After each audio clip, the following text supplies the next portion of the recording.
Okay, right. 22 minutes gone. Okay, so we're just at this moment. This is day two of the Breaking into Tech Challenge for non-techies. Day one, we started with career clarity exercise, really looking at what you currently have versus what you need, because we know that you can transfer some skills that are relevant to the area of interest. And we also ask that you go through some research and just to find out two career paths that you'd like to explore. And we're now reviewing some of the exercises that have been done, and that's kind of where we are right now. So yesterday I mentioned that you can leverage your transferable skills to start, and I did also say that that is not enough because let's say, for example, you've worked as a financial, I mean, you've been in the financial services, you've been an accountant, for example. So you understand the language of, of accountancy, if you put it that way, or of working or function as an accountant. You understand the domain, you have that domain knowledge, you understand, I don't know if you have some softwares that you would use whether it's whether it's just I don't know, you have what are these? I know you have accounts, what do you call it now, receivable and all of those Yeah, things. account receivables, Yes, and payables, all of that. So referrals. Yeah. exactly. So you will understand that. So whilst those are there are some transferable skills, there are some relevant skills. It's not enough for you to say, okay, I have the skills. Let me put my CV together and start applying for business analyst jobs. Um, if you do not have anything on your CV that says you have an understanding of the fundamentals, of the concepts, of the techniques, of the methodology that a business analyst would require to do the job. So you can't just say, "Oh, I've been an accountant for 5 years and I want to become a business analyst. Give me the job." I will ask you, how you're going to prove to me, even though I can see some skills there, like we just pointed out, but it's still important that you understand business analysis, you understand those techniques, you understand the lingo, if you like, and so that if I give you the job today, if let's say, for example, you convinced me, you spoke very well, you're very articulate, and you sold yourself very well, and I gave you the job, would you know how to hit the ground running? I guess, is it a yes or a no? So if the answer is no, then you need to say, okay, what do I need to do? What does user stories mean? What is the day in the life of a business analyst? Now you can go on YouTube, you can go online, LinkedIn, you can find videos where people talk about the day in the life of a business analyst. So your next step will now be the areas where I do not have a tick. How do I build the knowledge? How do I get an understanding of the concepts? How do I get experience, however, we'll talk about different ways that you can gain experience. We'll talk about that shortly. But what you want to go away with is I've done this exercise now. I can take budget and forecasting. I know how to do that. If I saw a job tomorrow and they say they want a business analyst that understands budgeting and forecasting, you can put your hand that I know how to do that with my eyes closed. So you tick that box, right? Then planning and monitoring, you tick the box. But where you have user acceptance testing, where you have user stories writing, do you understand what is required? If the answer is no, now as you are mapping your career transition roadmap, you now need to write down. I will probably create another tab there and say maybe transition steps, if you want to call it that. So all the points where everybody, please, anyone who also has gone through this exercise, just please do the same. So what you want to say, the ones that you do not have a tick, you now have to say, what's the next step for me? How can I begin to develop this knowledge and understanding of these concepts, of these techniques and all of that. So you now go away and say, maybe whether I want to learn by myself, I want to go onto YouTube, I want to go onto Udemy, Coursera, lynda.com. There's so many of these platforms that you can go onto to learn most of these things. But you now have to be very intentional and tell yourself at the end of this today, write it down and say, okay, my next 3 to 4 weeks, I want to understand what user stories mean, how to write user stories, because if business analysis is what you want, and I think it should be based on what you already have and what you're doing, I think it will be easier for you to transition. Because I mean, if we're comparing information security and business analysis, if you ask me, I would say based on your current background and what you already have, business analysis will be an easier option to start with. And so you now just laser focus. Don't let anybody tell you, try this, try that. No. You now need to say, okay, business analysis, I think I'm clear about it because I have most of what is required. Now, I always say to people, even within the academy, I say that if you see a job today and it has it maybe has like 10 bullet points, and you are able to tick 4, you can apply. Don't say, oh, I couldn't tick 10, because 9 times out of 10, these what you call them, job description or job adverts, as it were, or whatnot, are like I normally use the word laundry list. They are wish lists. And when I'm hiring and I say to HR, okay, I'm trying to fill a position, I can put everything, and the HR will just go and put it on they don't care. It's the hiring manager that knows what they're looking for. So when I'm the hiring manager and they say, oh, Veronica, please can you put a job description together? I will put everything, but I'm not expecting that there'll be one candidate that can tick everything. So, and that is the same with a lot of people, a lot of organizations, So don't ever be put off to say, oh, wow, this thing has 10 bullet points and I can only tick 3 or 4, so I'm not going to apply. You're going to be shooting yourself in the foot. You're going to be shortchanging yourself. So I normally say to them, if you can tick off 4, please apply. The worst that can happen is, oh, sorry, you were not successful, or maybe they call you for interview and you can then, prove yourself. So don't be in your room worried that it says it needs 5 years experience, 10 years experience. Don't let that stop you. Apply as long as you have some of the things there. So back to the bits that you don't have and you do not know anything about. So I'll pause now and I'll say, Abimbola, do you understand anything about user stories? Have you read anything about it? Have you done, even if it's just something simple, do you know about user stories? No, not at all. Okay. No. Okay. So and business analysis is what you want to explore, correct? Yes, correct. Okay. So for user stories is the bread and butter of business analysis. If it's an agile environment, so because there are different, I'm not going to go into that detail now because I'm conscious of time. Now for business analysis, there are what you call different methodologies. There's your agile, your waterfall, extreme programming. There's different methodologies that you need to at least be aware of. Now, one popular one for agile, is Scrum or Kanban. So Scrum is another one you need to understand. You need to go and read about. And I'm saying these things now, and I'm hoping that people are making notes so that you can go away and read about it. Now, when you are delivering a project, and as a business analyst, you are the middle person between the business and the technical team. So, you are the person that will say, okay, the business wants to deliver this solution or wants to explore this opportunity. You will now write the requirements that the business has articulated to you or has communicated to you. Now, when you are now delivering these projects, you write these requirements as user stories. So go and read up Agile, read up about Scrum, read about how to write user stories.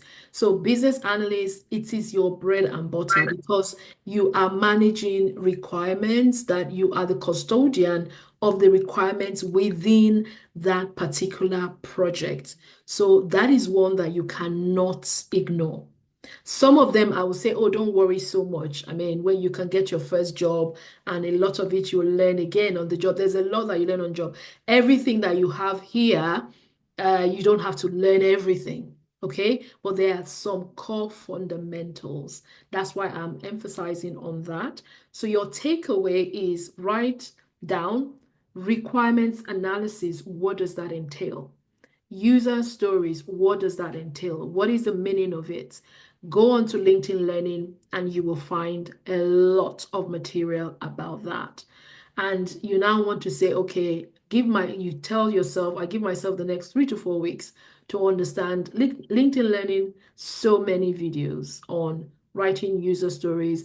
They might say writing good user stories. That's another discussion for another day because you find different you hear a lot of stuff about whether user stories are good, whether they're not. But in very simple layman's terms, it is the requirements that you as a business analyst will flesh out and you give it to the development team so that they can build whatever it is that they want to build, whatever that solution, or whether it's even a website, you are the one that will write it in user stories. User stories is just putting yourself in the shoes of the user. How do you want the user to use the site? How do we want, how are we planning for the site visitors to navigate?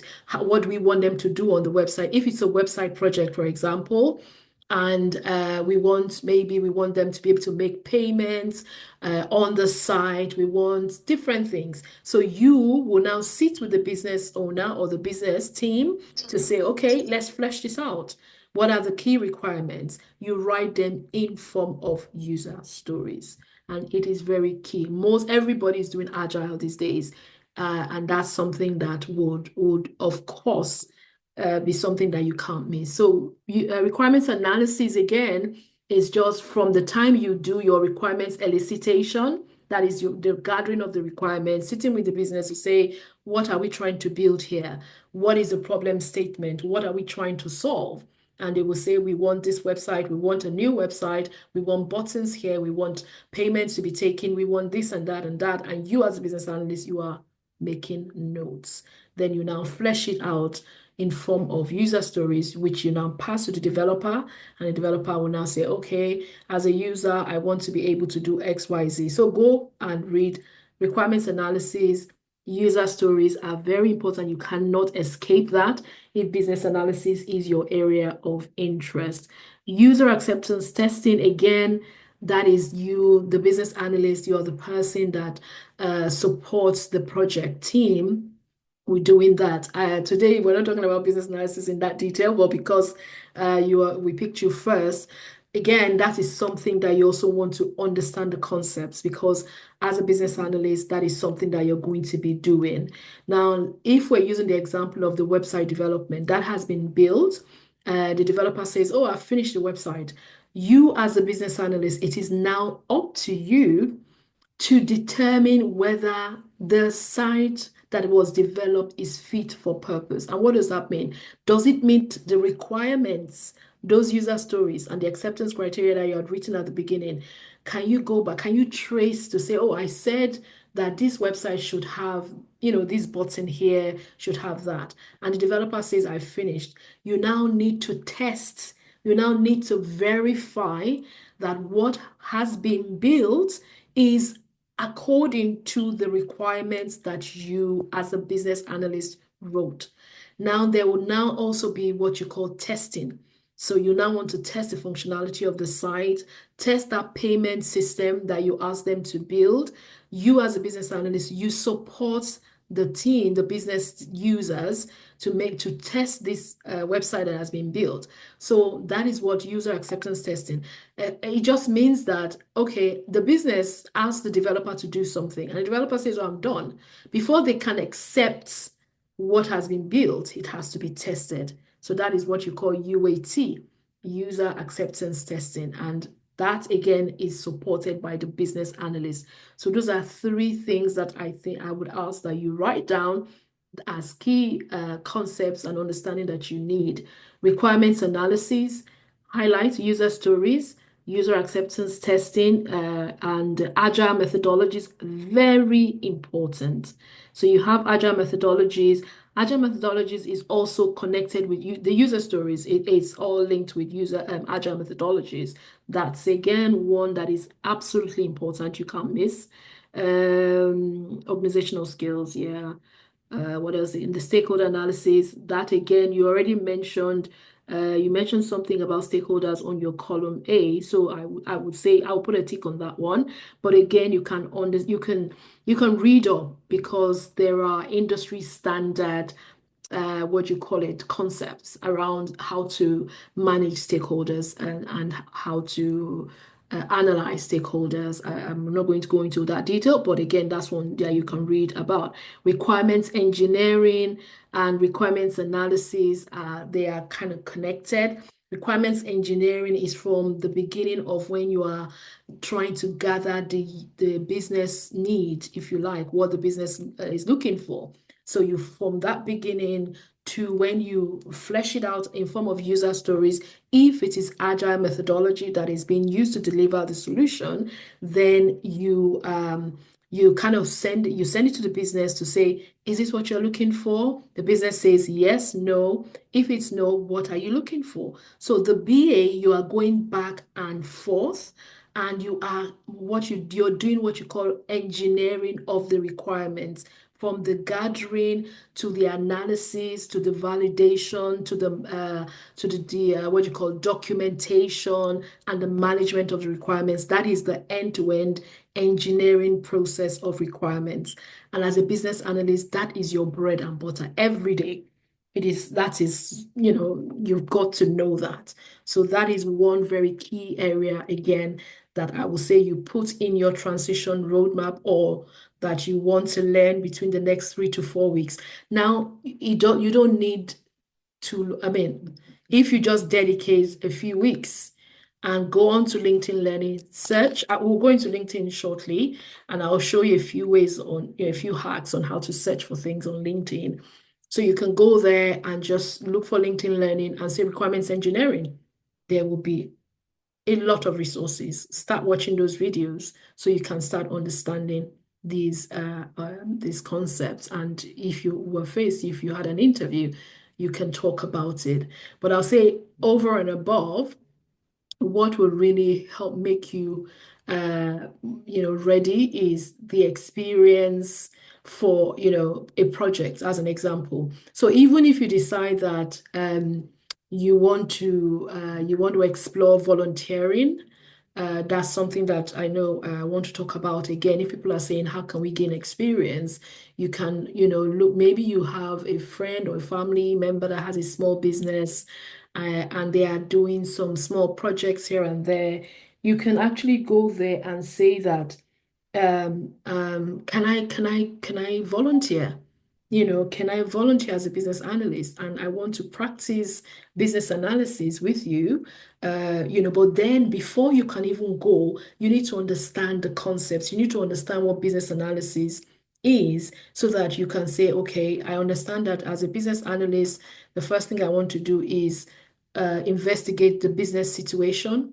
So maybe you go to this family member that has a business and they say, oh, I don't have a website. I've been doing stuff, maybe word of mouth referrals and all of that, but now I want a website. Put your hand up and say, okay, can I come and, help you? As a business analyst. Now you are learning, you are researching online, and you are putting to practice, and you are building your portfolio. So you can tell yourself that, oh, I don't have money to join Sterling Careers, but I want to start developing experience by myself. And you give yourself 3 to 6 months, look for an opportunity like that, or even in your church. I remember there was a time I was trying to gain experience about data privacy. There was 2018. and I didn't know anything about being a data protection officer. I went to my church and I said, "Are you guys doing anything about GDPR?" So GDPR is the General Data Protection Regulation. I said, I'm trying to gain experience. So do you need somebody to come? Do you have a DPO? They said, well, they have somebody that they just appointed. So, and I had been on a course, a 4 months course. So I wanted to practice all the things that I'd learned. And, so I was asking them questions. And, so again, that's why you can't stay in your room and not ask questions and not put yourself out. So you can do that. You can go to your church and say, "Are you guys building a website?" I know a few people who have gained experience from helping their church to build a website, or maybe to be a part of the team that is building the website. So they might say that, "Oh, we have outsourced it to a developer." Tell them that you want to be the business analyst on that project. Tell them that you want to be the project manager on that project. And by the time you've spent three to 4 months, trust me, you would have understood how a project is delivered from end to end. And it goes on your CV. Nobody is going to put a gun to your head that you got that experience from a church. No.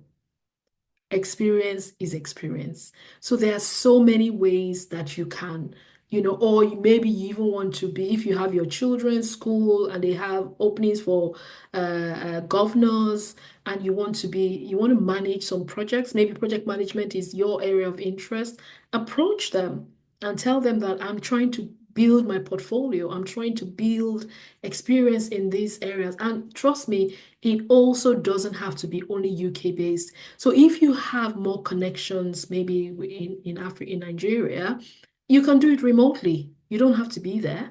You can just say, okay, you guys, do you have a project that, that is ongoing? Can I join? Can I be a part of it as a business analyst, as a project manager? It depends on what it is you want to do. But you've got to understand these concepts. You've got to understand what it is that you're even doing, that you're going to bring to the table. So the point here is you can gain experience from different, ways, as it were. It doesn't have to be that you go to one big organization before you can gain experience. So, Abimbola, what I just want to advise is those key areas from tonight, from tomorrow, go and start looking. There's a link. We are going to share another PDF. It also has links to some groups that you can have a look at. So, and I think we'll talk about LinkedIn as well, LinkedIn Learning. Go on to LinkedIn Learning, and those one, if all you're going to do in the next 4 weeks is to understand one, two, three of four of those highlighted, that is bread and butter of business analysis.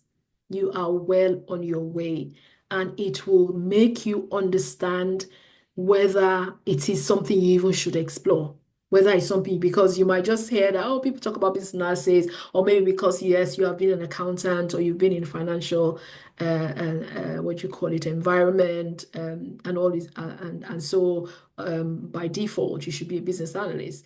But by the time you go and watch videos of a day in the life of a business analyst, and you go and look at some of these things, I'm like, no, yeah, I don't want to do this. So therefore, it gives you that clarity that may not be what you should look at. Then you look at other options.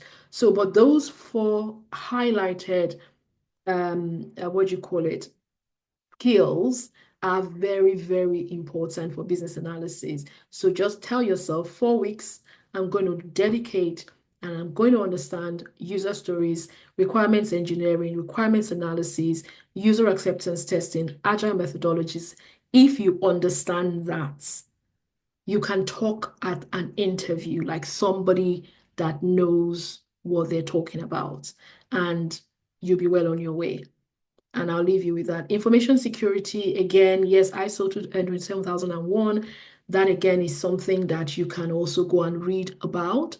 Cybersecurity is very broad. It is a, what do you call it? A career path on its own. It is, and then there's a lot of certifications required, a lot of reading for cybersecurity. It may take longer for you to get there than if you were going to explore business analysis, because it's a bit more technical. So you have mentioned network security, PCI DSS. So this is payment card.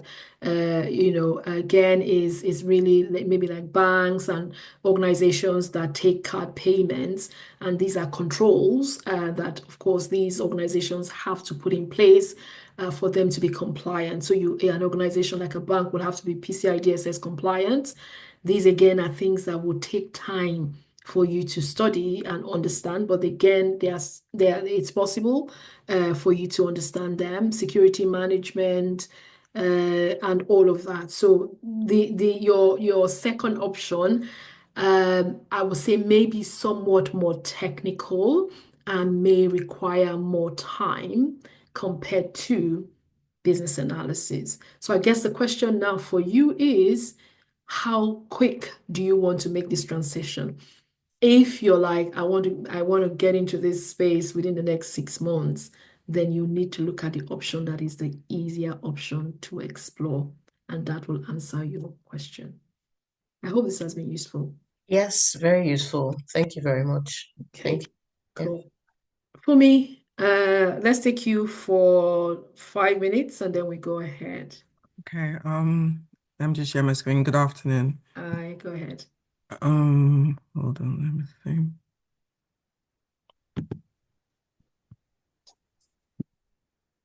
Okay. So, I'm Fumi. Okay. I have various backgrounds, various work experience background from entrepreneurship to working in companies and to also running my own organizations. And basically, um, what I've just found is not knowing the language Hmm. of a lot of things in the UK and having to use the technical um methodologies, which are just basically the agile and stuff like that. Hmm. Basic knowledge, yes, I do have. Hmm. So for instance, I've done banking during for my youth call in Nigeria. I Hmm. have a degree in economics and I have a master's in business information technology. All Okay. this were done about maybe 20, 30 years ago. Oh, wow. About 20 years ago, 20, 25 years ago.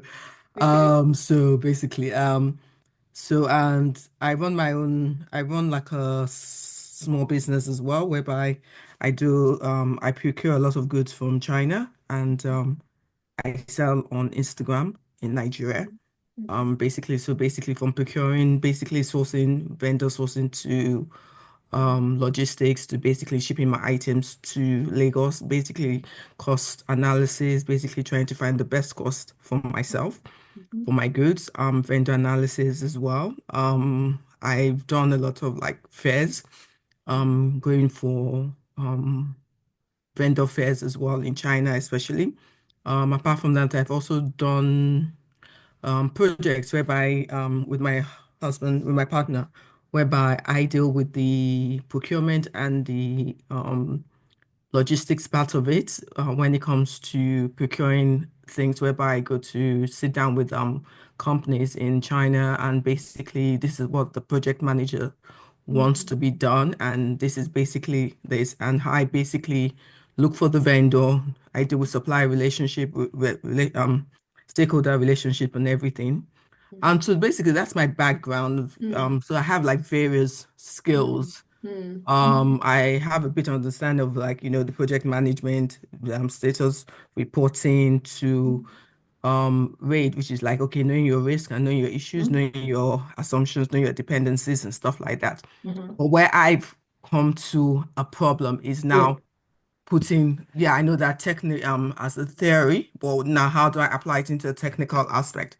Mhm. I've applied for different jobs. First of all, I was looking for jobs in procurement, and Mhm. but what I found that because I had more experience whereby they want e-procurement experience, Mhm. it kind of slowed me down because yes, I'm dealing with paperwork Mhm. procurement whereby yes, shifting like okay, when it's not really on the system or it's not Mhm. going through a life Exactly. cycle. Do you Yeah. understand? It's more Mhm. paperwork, this thing. Mhm. So Mhm. I'm not using for instance, I'm not using what's that common one in I can't remember, in procurement, whereby everything is on the system and you're able to share it with your suppliers and everything. Mm. And, they just fill in the information automatically, everything. So, yeah, so that's basically me. Okay, Um, I have a few questions for you. So, I see that you've mentioned reporting, RAID. I'm almost assuming, and correct me if I'm wrong, I'm assuming that you may have done some training. Yeah, so I have an idea of, yeah, I've done a bit of reading on PMO and a bit of training on PMO. Even with procurement, I've done that as well. Okay. What I'm looking for the next level is now having to be able to talk the language and also Mm, to be able to understand the methodological, like, mhm, the mhm. agile and things like that, to be Yeah, able to, to and start applying for jobs. yes, to apply for jobs. And I just found it was interesting you saying that, oh, having Nigerian companies don't really matter and everything. But a few interviewers that come, oh, I've Googled your comp organization. It's not something I saw on Well, the internet. Yeah, mm, which is true because a lot of the organizations I've really worked for are not international organizations. They're just really in-house organizations that, yes, I run the business mm, and what I am doing mm. procurement and project management work, or really stakeholder management and things like that. So I found that as a difficulty for me. Okay. Yeah. Yeah, Even all of how often did you get those sort of responses? quite a few of them, a lot of the recruiters, quite a few of them. But Okay. I was starting off with project, I was starting off with procurement because there I understand the language of procurement because that's what I do Mm, every day, mm. um, dealing with vendors and suppliers. Yeah. But Can I I be honest with you? Can I quickly say that if I was to, because one thing I try to do is I don't like to prescribe and say you must do this, but mm, I may recommend based on what I've seen and experienced. Procurement in the UK, as you have, alluded to, is somewhat different yeah, because they have certain tools, certain policies and all of that. yeah. And so it'll be difficult for you to get into procurement with without an experience from here, if that Yeah, makes which is sense. what I noticed. I Yes, really noticed that, so I yes. had to start thinking of Of what else can exactly, I do? I exactly. understand my procurement work theoretically, Mhm. what it's all about from basically from sourcing Yeah. from the requirements down to the Mhm. end of the day to where the project managers, I Pick know up. what I Yeah. know the step by step, the Mm. procurement procedures. But Yeah. as you said, I got to that level whereby I understood that procurement in Nigeria is totally different from procurement here. Different. And then Yeah. also, yeah, apart from that, that's just on the private sector. I was also not able with the public sector because I Public also need sector. to understand the procurement compliancy governance behind it. Exactly. And they're different years. Mm-hmm. And so I need to be able to. So I had interviews whereby I dealt with, also more state government work as well. Mm. I didn't understand the policies. There's a lot Mm. of policies in there Mm-hmm. behind it, Mm-hmm. Mm-hmm. that you have to conform to, Mm-hmm. especially for the local. So even trying to get work on the government side was Mm-hmm. no, It's let's tricky. say, was tricky. Yeah. And also another thing I also found again for procurement was that security clearance, because I hadn't been in the UK for Mm. more than I'm not allowed to leave the country for more than 3 to 4 years. No, I Mm. think about 5 years Mm. continuously and everything. So that was another st Yeah. for me. So Yeah. I have to go back to the drawing board and say to myself, okay, yes, I What understand else? procurement. That's what I Yeah. do. Yeah. But it's not going to work for me in the UK right now. I need Exactly. to look Y- for Yeah. another course to add on to it. Exactly. I was I going to need say, just because of time, I can see one or two people joining that need to come on. So, what I wanted to say was that there are certain parts that mm, may not be so easy to have a smooth transition. Yeah. Yes, we say that, oh, where you're coming from really doesn't matter in some instances, but things like HR, procurement, and Yeah. a few other of these areas or fields that are very, maybe somewhat regulated to an Yeah. extent Yeah. with policies and all of these Mm-hmm. things. Mm-hmm. You can't do like for like. Yeah, You I can't realized say that. Yeah. yes. So I was saying to you guys yesterday that I did a master's in human resource management. I couldn't get into HR. I tried. I have a friend, the same thing. She's been doing HR for like 15 years in the UK, in Nigeria. She's worked for the top at Etisalat, all the top companies. She's been Mm-mm. looking for work for a year, and basically it's like she's like she can't believe How she hard? yeah, how hard to get, So, a so there job. are these areas because the UK employment law policies are so different, and they will not hire you if you don't have that. And Yeah, again, HR is a tricky one because if anything goes wrong, the company is in trouble, and yeah, so they can't just say, oh, because you have 15 years of experience as an L&D manager or director in Nigeria, so you can do. No, you have to understand what it's what obtains here. yeah, What are the regulatory compliance elements that you've got to be aware of, and all of those yeah, things take time. yeah. I noticed So that. yeah, yeah, they take time. So I was just going to say in summary, because time is gone, I was Yeah, just going to say in summary, what I would recommend, procurement, you can come back to procurement later, yeah, but you can explore because from what you're saying as an entrepreneur, project management might be an easier route to get a foot in the door, to mm-hmm. get integrated into the system. Yeah, And you can do that, and you can leverage all that you have done, all the projects that you have deployed as an entrepreneur, or all of these events and stuff that you have done. mm-hmm. You can repurpose those on your CV and you can sell that. Yeah, But the only thing that you may now need is to say, what is the industry speak? The yeah, industry language around yeah. project management. The language. Yeah. And those are easier to pick up than if you were going to start entering that procurement. I know, because even with project management, there's procurement under project management I was anyway. going to say you Yeah. do that, So and there's then procurement under project management. exactly, Yeah. Mm-hmm. exactly, and you Yeah. can then you can then transition into. So I'm going to have to stop now. It's 7 o'clock. Yeah, no problem. I think I'll just talk to you behind the screen Yeah, regarding this there's because going to I think that's the be reason why I yeah. came on this because, Okay. I need to find another way out Yeah.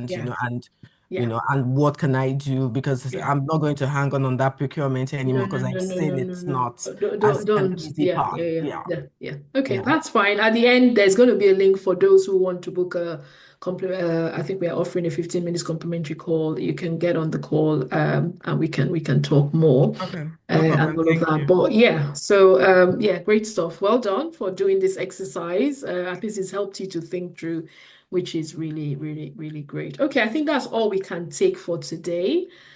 So well done to those that have, and everyone else who maybe didn't get an opportunity for us to look at yours. You just listen to the recording and just take the steps as well. Then we've also put the link to join WhatsApp. You can join the WhatsApp group and we carry on the conversation. So you can ask questions. Myself and the team can respond to your questions even after this challenge. So I want to go quickly into what I planned for today. But before that, today we are talking about strategic positioning. Why is it important? Now, I've been talking about the fact that, oh, regardless of your geography, regardless of where you're coming from, it's how you package yourself, it's how you position yourself.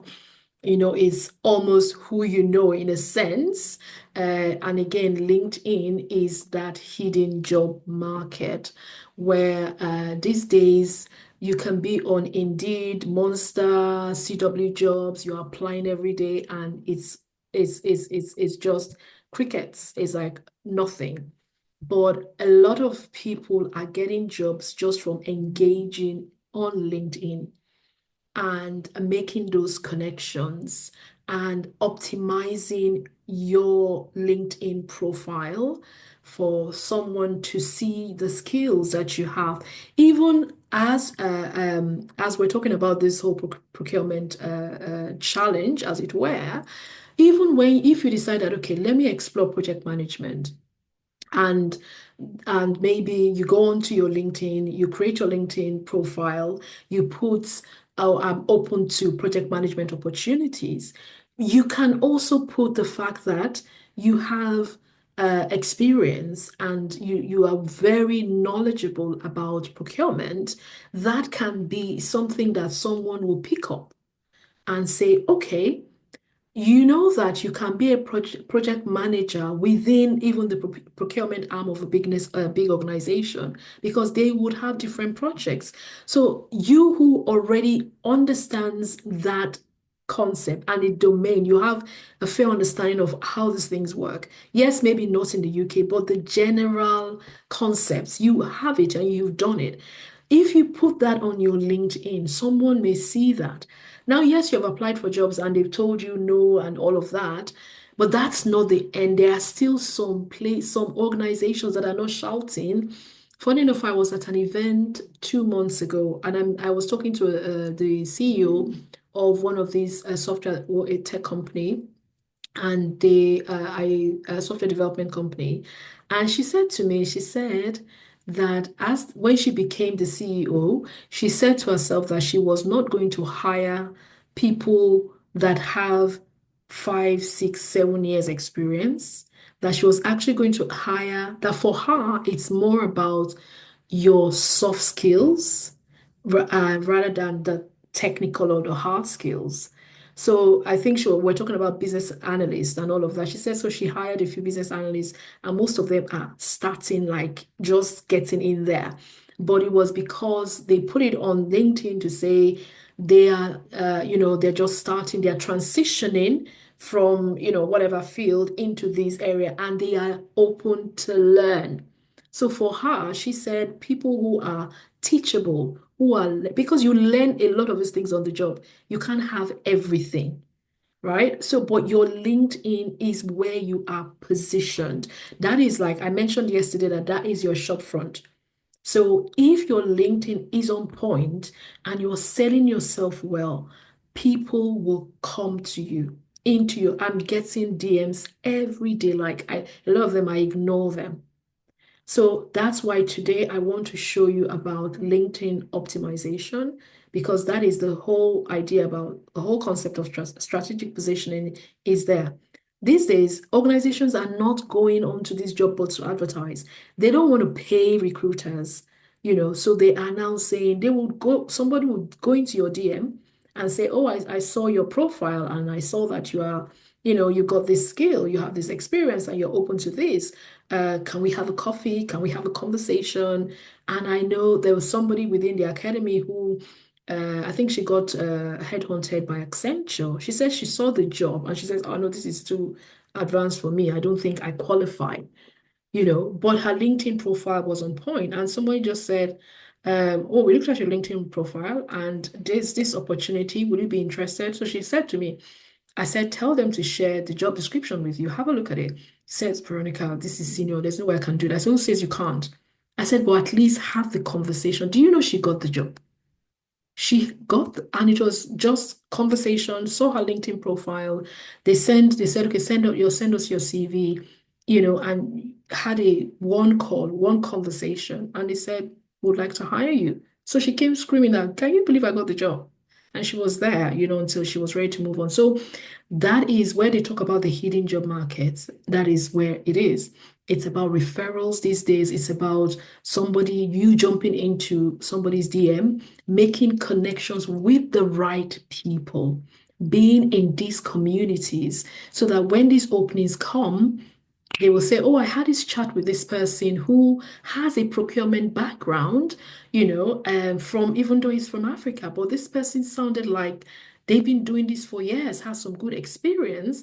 And we think that, maybe it will be, let's give this person a chance. Before you know it, somebody reaches out to you and a phone call is initiated And the rest, like they say, is history. So you cannot be looking to break into tech and not be on LinkedIn. And even if you're on LinkedIn, your LinkedIn has to be on point. You have got to have, shout with all the skills, everything. Don't, and now I say you don't have to put accounts receivable experience Nigeria. This is a Ilori. This, please don't do that. Don't. Just put the experience, just put the skill that you're trying to project. Don't put where it is from. And it's not lying. You just put it there because you want the call. You want to have those engagement. You want to be able to come in front of the hiring manager so you can prove yourself. But when you now put all of those things like they do on those, I see some CVs from Nigeria. I'm like, why are people doing that? Why are you just shooting yourself in the foot by putting on you? Nobody cares that you did it in Kwara State, OAU. Nobody cares. So all of those things, you need to remove them if you have them at all. And so we're going to look at that now because that is one area that you have got to get right. Now, the hard skills, the training, the program, and all of those things, we'll talk about that later. We offer some of these programs. We don't offer, courses across everything that is required, but we'll talk about that. But again, you start from positioning yourself. And sometimes, as we're talking about different ways that you can gain experience, volunteering opportunities, internship opportunities come when you are in these communities, when you are in these spaces. You see someone say, oh, I'm looking for, incidentally, a few months ago, I think those of you who are from Blumel, I reached out to Yejide and I was like, oh, I'm looking for 3 volunteer business analysts. And I think I popped it and people sent their CVs. We got 3 people on. I think 2 of them, maybe because of personal, they didn't stay, but one stayed. And by the time she was done the project with us, she got a BA job, as she was rounding up. She said now she had been on a course before, but what she was lacking was confidence. She just felt that she needed to do more to get more experience. And she came and joined. We were building a website, and she came on as a business analyst and saw that project through. She was fantastic from beginning to the end. And by the time she was finishing that project with us as a volunteer, she was now able to apply for jobs as a business analyst. And she was like, "Oh, I'm starting next week." And she's a business analyst today. So being in these communities, being in these groups, being well positioned will open doors. And so that's why we're going to talk about that. But before we go straight into that, what I will do, Trevor, can you share the PDF before I share my screen so people can open it and follow me through? But before we go on, I have somebody here, Oludele, who also came from Nigeria a few years ago as a banker. And this is like Faith. He will talk and you can ask him specific questions. Then if we can break out into business analysis room, project management room, and we also have the data analyst. Those of you who have expressed interest, you can ask specific questions in those areas. Because of time, I think we might just have to split it into those groups. So I want to invite Oludele to kind of share and so that you would tell us how your journey was. How did you leverage your banking experience from Nigeria? I think you had 10 or 12 years as a banker and you were able to kind of repurpose that. And today I think you've done 2 years, I think, with PwC. So I would like to invite Oludele if he's on here. I think I saw him. Hello. Hello, good It's good to evening. see you again. How are Good you? evening, everyone. Good evening. Yeah, thanks so much, Veronica. Thanks for the opportunity. That's okay. Um, Yeah. I'm Oludele Kainde, yeah, and I about this time is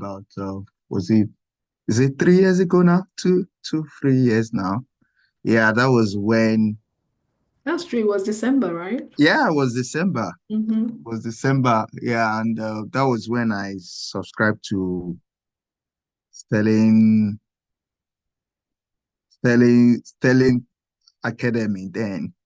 And exactly on the 31st, that was the last thing I did that year to subscribe. And I'd moved from Nigeria with my family, and I was on a care job. thinking of having spent close to 15 years on the banking, space in Nigeria. So I moved with my family. And I made up my mind that year that I was going to transit into IT. And that was when I made that call and subscribed to Sterling Careers. Having that conversation with Veronica, I was able to, of course, I was on the project when I subscribed and I joined the academy course. Just like she's been saying, one thing she always encouraged us to do is to leverage on our skills. We've all got skills. We've all got something we are doing. Though may not be. We've all gone through the business analysis. We've all gone through the project management. Though may not be, structured, probably on the job that we do, but those skills are actually there. And she always encouraged us to leverage on those skills. And those skills are the skills that I use on the job that I do right now. I've been with the firm for 2 years plus now. And having gone through series of, in consulting, you have they do a rigorous you go through a lot of rigorous projects, especially maybe in-house or client project. There was one that was on for a whole year, having different stakeholders across the globe, from Australia to India to US, I was on that project. And what actually, worked for me, what geared up my confidence were the trainings that I received or that I got while with Sterling Careers, Sterling Academy. Actually helped me to be able to kickstart, on the project. Like she said, I may not have everything that I need to know, but as you go on, once you have that crave for knowledge, there's always something to learn. It was on the project she encouraged us to do a professional qualification. I remember that was when I put in for my Prince 2 foundation. Yeah. So my organization sponsored me. I did professional. Just this last Saturday, I passed my Agile PM foundation. So, and I'm still going. More will still come. It's just like that. It's the environment. But once you have the crave to learn, and Sterling gives you the platform. If we are to call the alumni of Sterling, we are so many now. So, and we have people doing well in their various fields. So if we can do it, it's something you can do, be it project management, be it business analysis, be it data analysis that you want to veer into. The opportunities are there and the leverage. Sterling will breed you and you can stand tall anywhere. You can compete anywhere. You can do it anywhere. So if I can do it, you can do it. Okay. Like I always say it. I wanted to ask a quick question because of time. Now, maybe talk about, the fact that you were, in Nigeria as a banker, and how were you able to leverage that experience? Yes, you came on Sterling, you worked on projects. Would you say that your banking experience, did something for you? Was it something that? Oh, very, very, very, very, very useful. I could remember getting to on the interview, while I was being interviewed for the PwC, role that I do currently. Is one of the things that I one of the things I talk about was based on my banking experience. It was just my banking experience coupled with the knowledge of project. Then I could now relate. I could now see project in the banking that I was doing. Mm-hmm. So I just brought out the project management skill that I've acquired, related it with the banking experience that I had. That was what I presented in that interview, and that was why I got the role. Okay, I wanted to bring that up because I remember that Yeah, was something that yeah, we said on your CV. You had 10 years or so, and I said that needs to be there. yes, We can't remove that. It is very regardless true. of whether it was in Nigeria or not, Yeah, that yes, experience was something that was you could leverage. And the reason exactly. I'm bringing that up is so that those of you who are here, you've done different things before. Don't feel like you are disadvantaged. I think it's about the positioning and the support network, which is very, very important as well.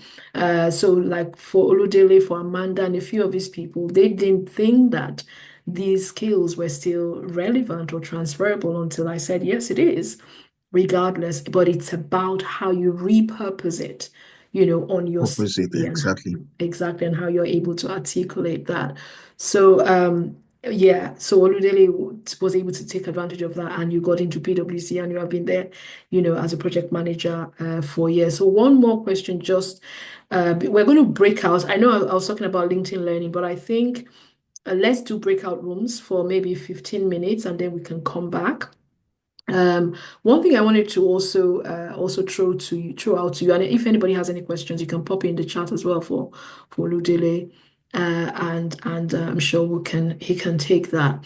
So yeah, so you leveraged your banking experience, but how was the interviewing? How challenging was that? Share that, because some people give up too soon. Because I know for you, you had quite a few interviews, you had a few rejections, but you persisted. Yeah, I want to just quickly talk about that yeah, for 1 minute. Yeah. yeah, yeah, yeah. Like Veronica always encouraged us to do then.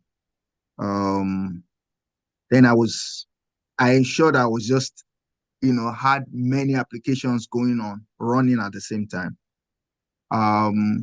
One thing is that I could remember was that the week that I got this role, I had 3 interviews. Mm. In fact, on the day that I got the role, I had 2 interviews. I had one in the morning, then one at midday. Yeah, which role.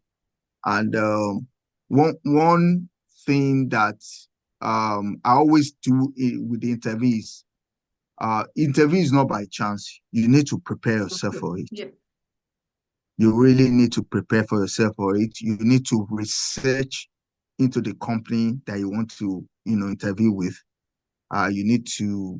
I could remember them asking me 5 pillars of PwC. I wasn't then an internal person, but based on the training that I received, I had done some research earlier to go and, look into these things. How I asked how where PwC questions are, what are the kind of questions, what are the kind of, questions that are asked during interview. I had to go into YouTube, watch some videos, you know, even to the point that I crammed some things just to be able to present it at the interview.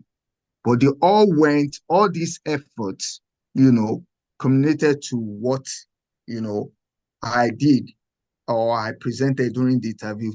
My interview was in 3 stages. The first one came, the second one came, the third one was more intense. They were deep into project management role. Yeah. So some I was able to answer, some I couldn't answer as the way they expected. But at the same time, I got the role. But the more important thing is once you know what you want, then you go for it, put yourself into what you need to do, prepare for it as if everything depends on that. So once you're able to do that, I believe you can always land any role. with the training you receive at the academy, with your personal preparation, then you can learn the role.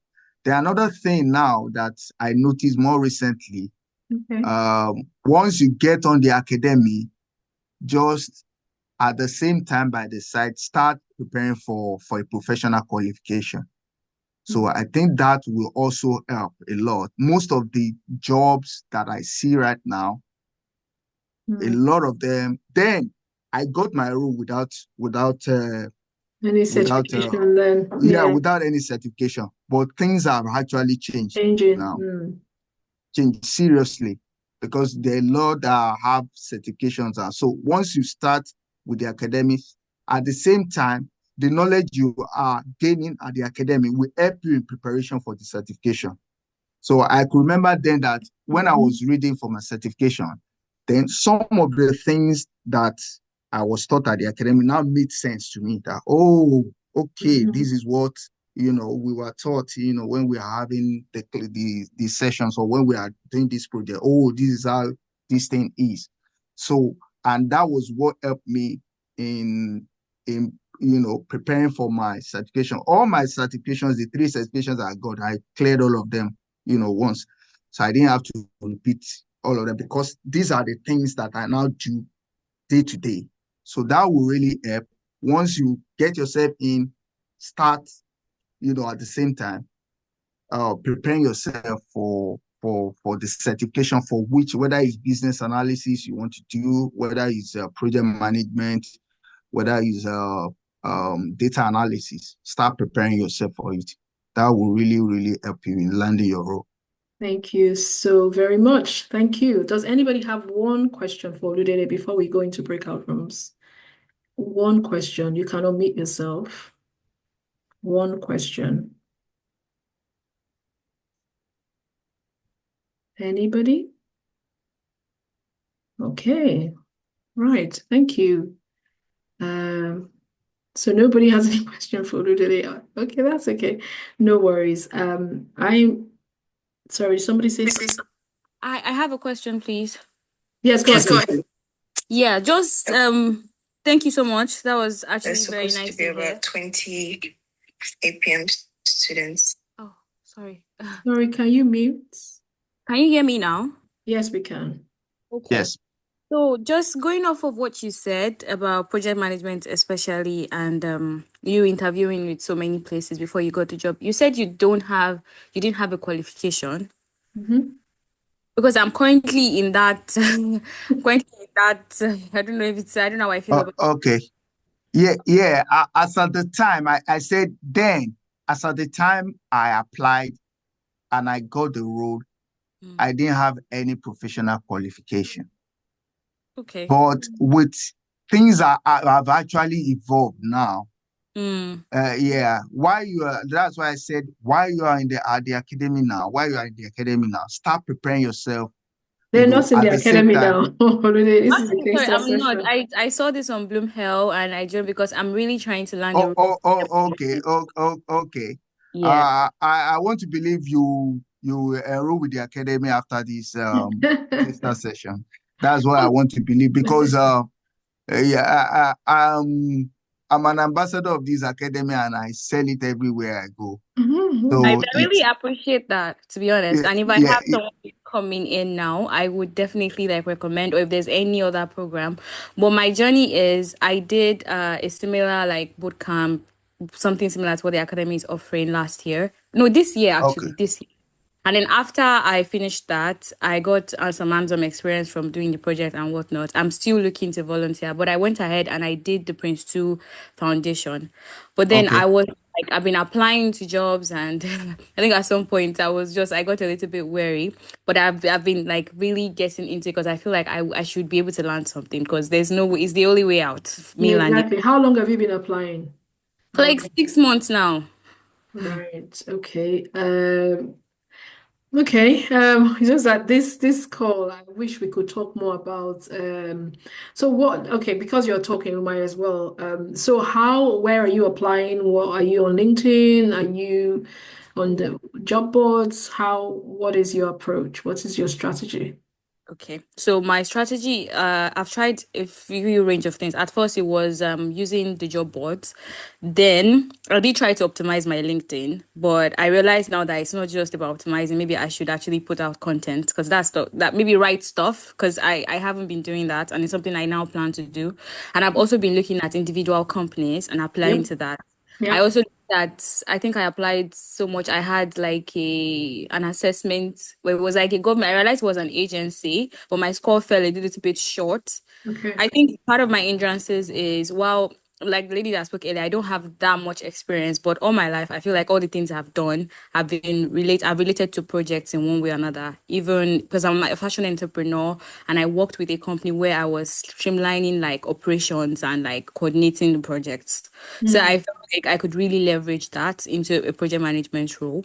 And now I even at some point I felt like maybe I was aiming too high because I thought I wanted to do like a project coordinator roles, but now I'm even looking into support assistance. Just I feel like maybe having some experience from this country might help as well. So maybe if I got in somewhere and I did that job for a while, then I could grow and leverage that. But it's just been so difficult. And I decided not to do any more qualifications after I took the Prince 2. And someone was like, it's a bit outdated at this point, which is something I wanted to ask him as someone that is in the field as well, because I like to get other perspectives. Somebody said it's outdated.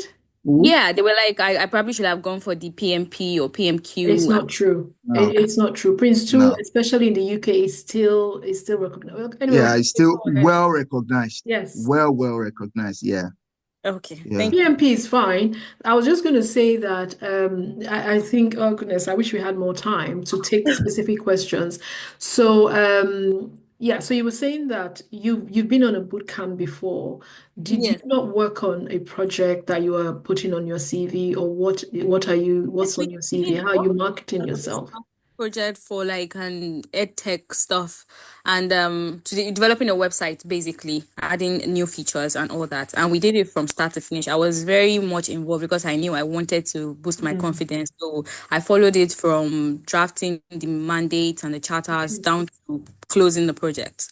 Okay. So but it's still been difficult. And at some point, I felt like maybe it's just my experience and then hearing the stuff about Prince 2 as well. So I just had to halt it till I learned something. But it's been difficult, to be honest. So I'm apart, many yeah, places. yeah. So what are you getting? Is the CV working? Maybe that's the first thing. Are you getting calls? Not really. I haven't been getting as much calls aside from the government related stuff that did like an assessment where I had to fill like a very extensive form, and then I think Mm. they calculated scores based on that, and then they said my score was it fell short of what they needed by a little bit. Yeah, but So that's just one, isn't it? yeah, Hmm. So are so you saying for 6 months you've only had one call? pretty much to be So honest, it's your Uh, CV. quite well. So it, I It's the it, it, CV. I want to say, Yeah, go sorry, on, can I? Oludele, go ahead. Yeah. I think I agree with Veronica. I think it's your CV, Okay. and Mhm. I don't think you should have a CV that is one size fits it all.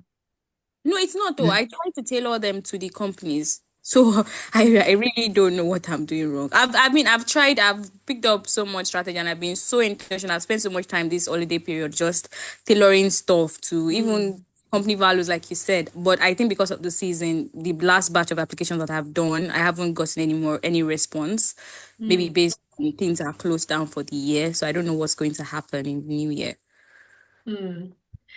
Right, because of time, we could go on. I don't know whether we'll do another one to talk about the things, but yeah. So one I don't thing, think so. just I to, don't mind. Like if it's, I'm very. If you wouldn't mind, is this something that I know you must be very busy? But if you could take a look at my resume, and I don't know, I'm always happy for people to take a look at my resume.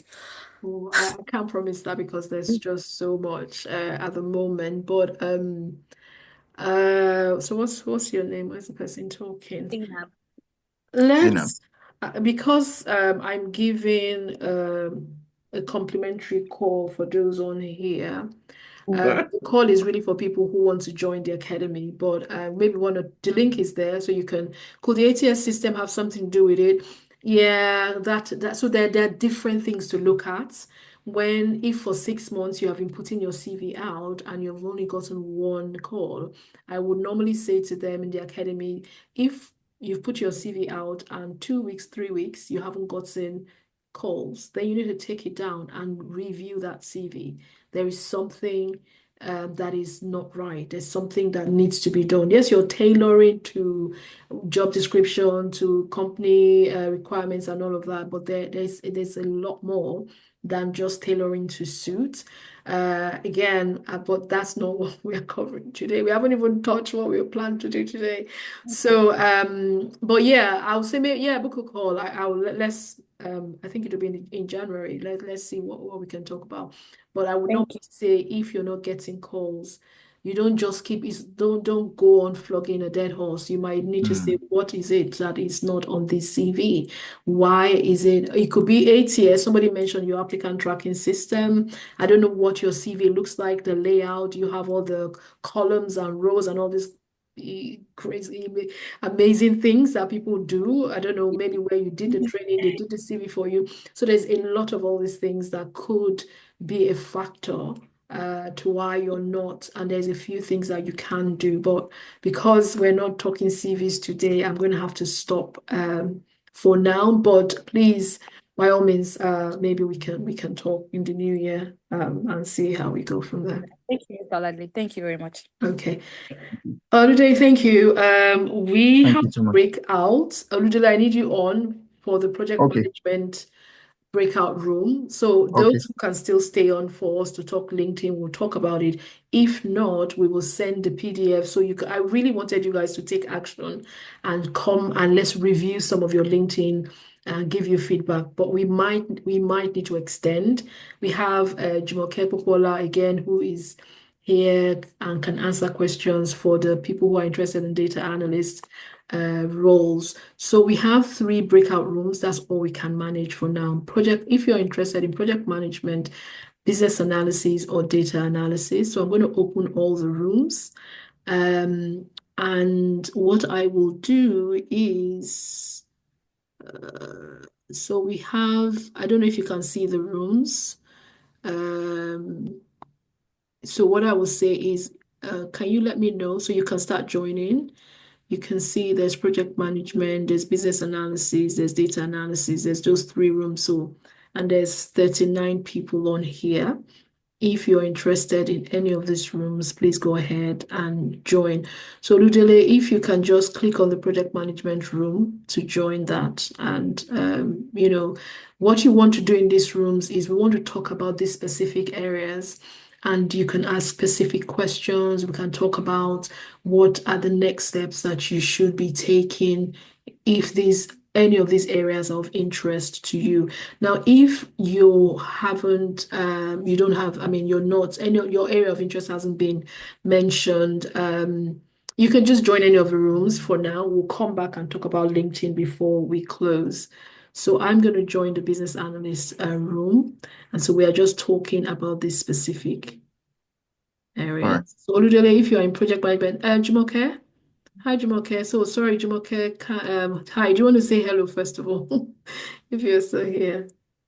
Jumoke Popola. I saw her here just now. Oh, she left.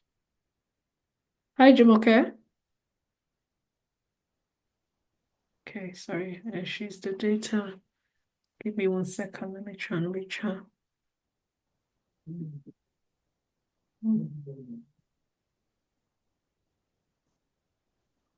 I'll join the BAs in a minute. I just want to.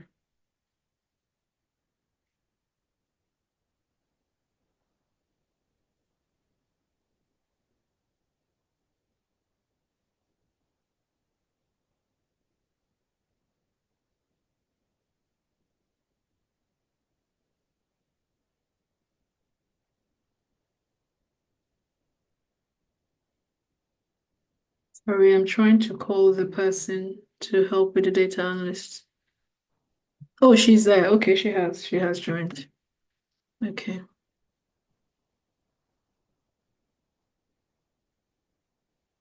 Hello. Hi. Okay, so we have Toyasi, Ayo, Eric, Kabimbola. So today is really the whole idea of the breakout room is for you to ask specific questions about this area of interest that you are exploring, and also to get a sense of what you have done about it. So yes, you're interested in this, in business analysis. Where are you at the moment? I want to try and go around everyone for a minute. Just quickly tell me what exactly. Khadijat, can we hear from you first? Yeah, so what have you done at the moment? Hello, everyone. My Hello. name is Khadija. Good to be here. I have recently just moved to the UK. I came in here last year as a student. Prior to that, I worked in media, radio to be precise. I've got 9 years experience in that. I actually did a boot camp sometime last year for business analysis. So I'm definitely looking to go into business analysis. Um, so far, I do. At the end of the boot camp, I also did the work experience thing where we worked on a website, developed it, and all that. So yeah, basically, I So have how long was this for? the boot camp was about 6 months, I guess. Oh, okay. No, 3 months. 3 months. We did a boot camp, and then I think, oh yeah, it was about 6 months because I started in July, and then it ended in December, so it was about 6 months. That was Okay. last year. Have you started applying for jobs? No, not yet. I'm still trying to Why? find the confidence. So what do you I'm think still the trying issue to find is? the confidence. What do you think the issue is? I think my major issue really is still trying to find ways to work on my CV.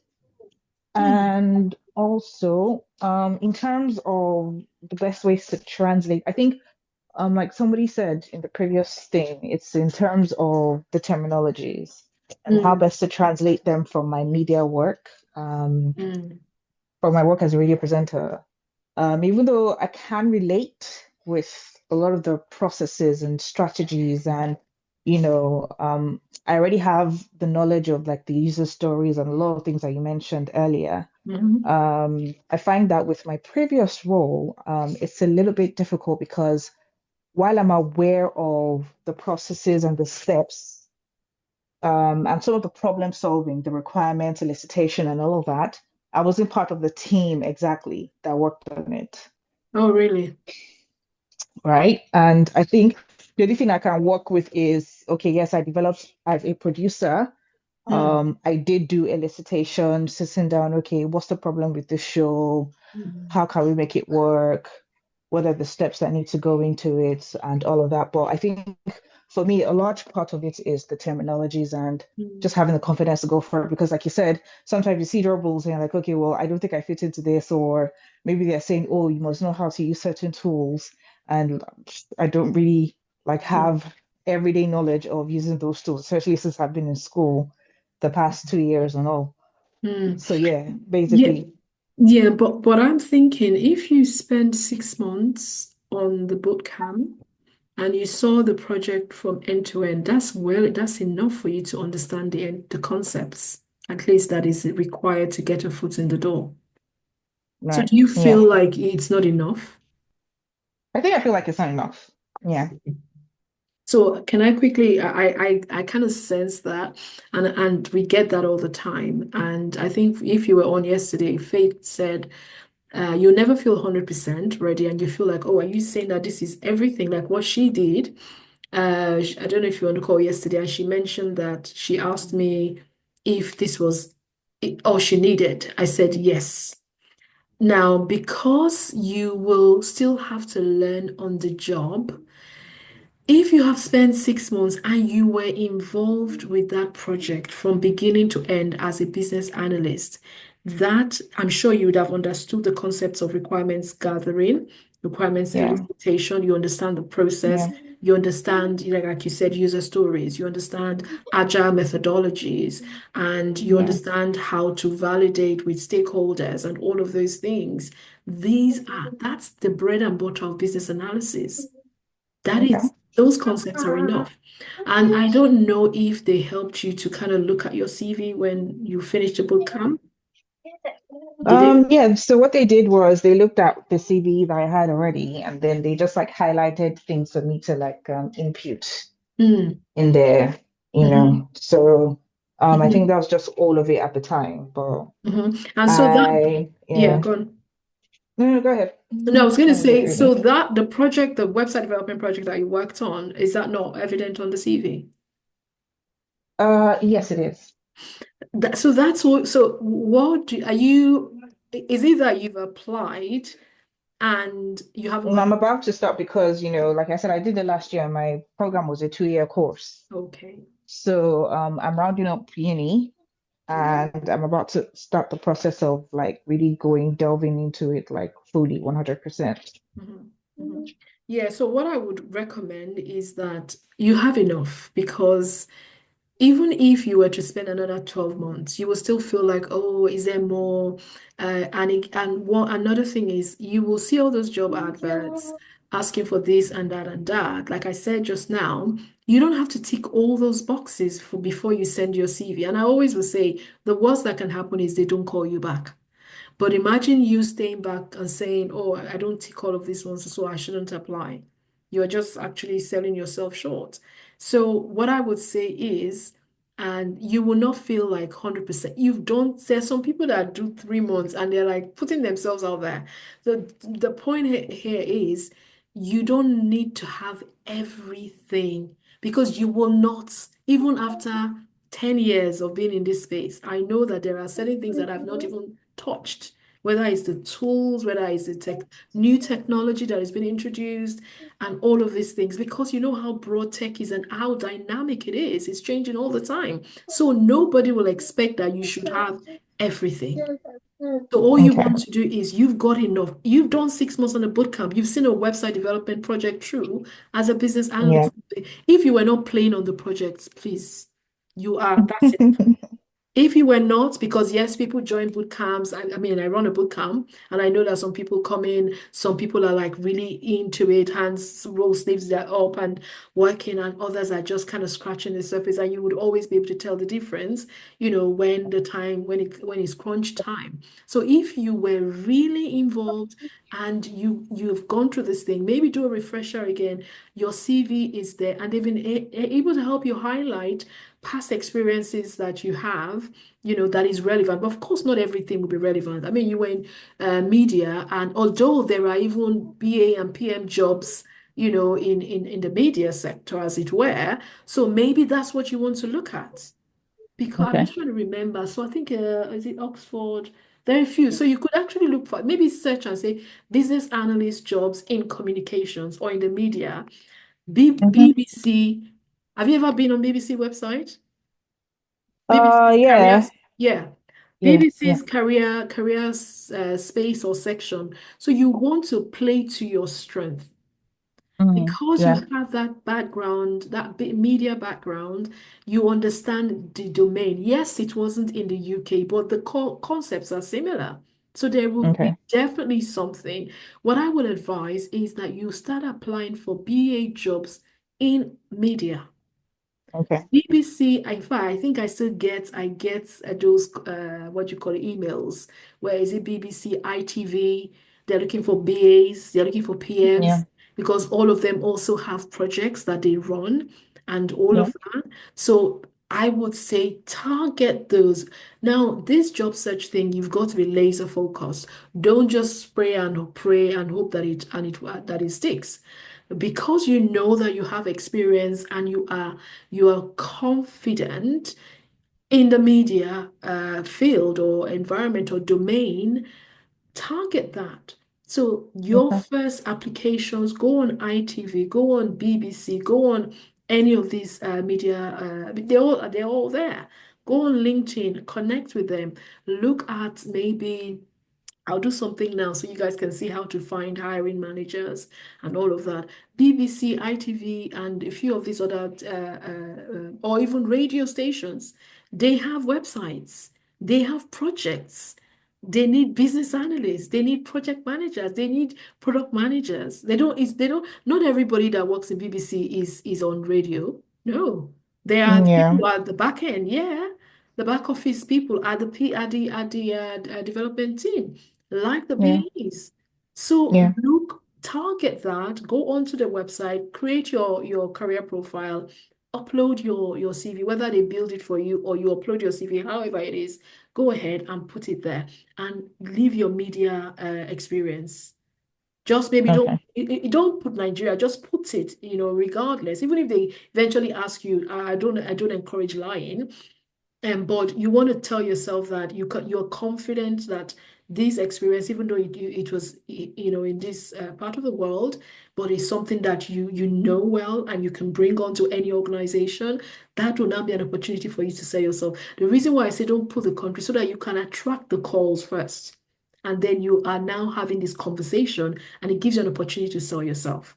So your All right. target should be media. Go BBC, ITV, all of them, and they are across the UK.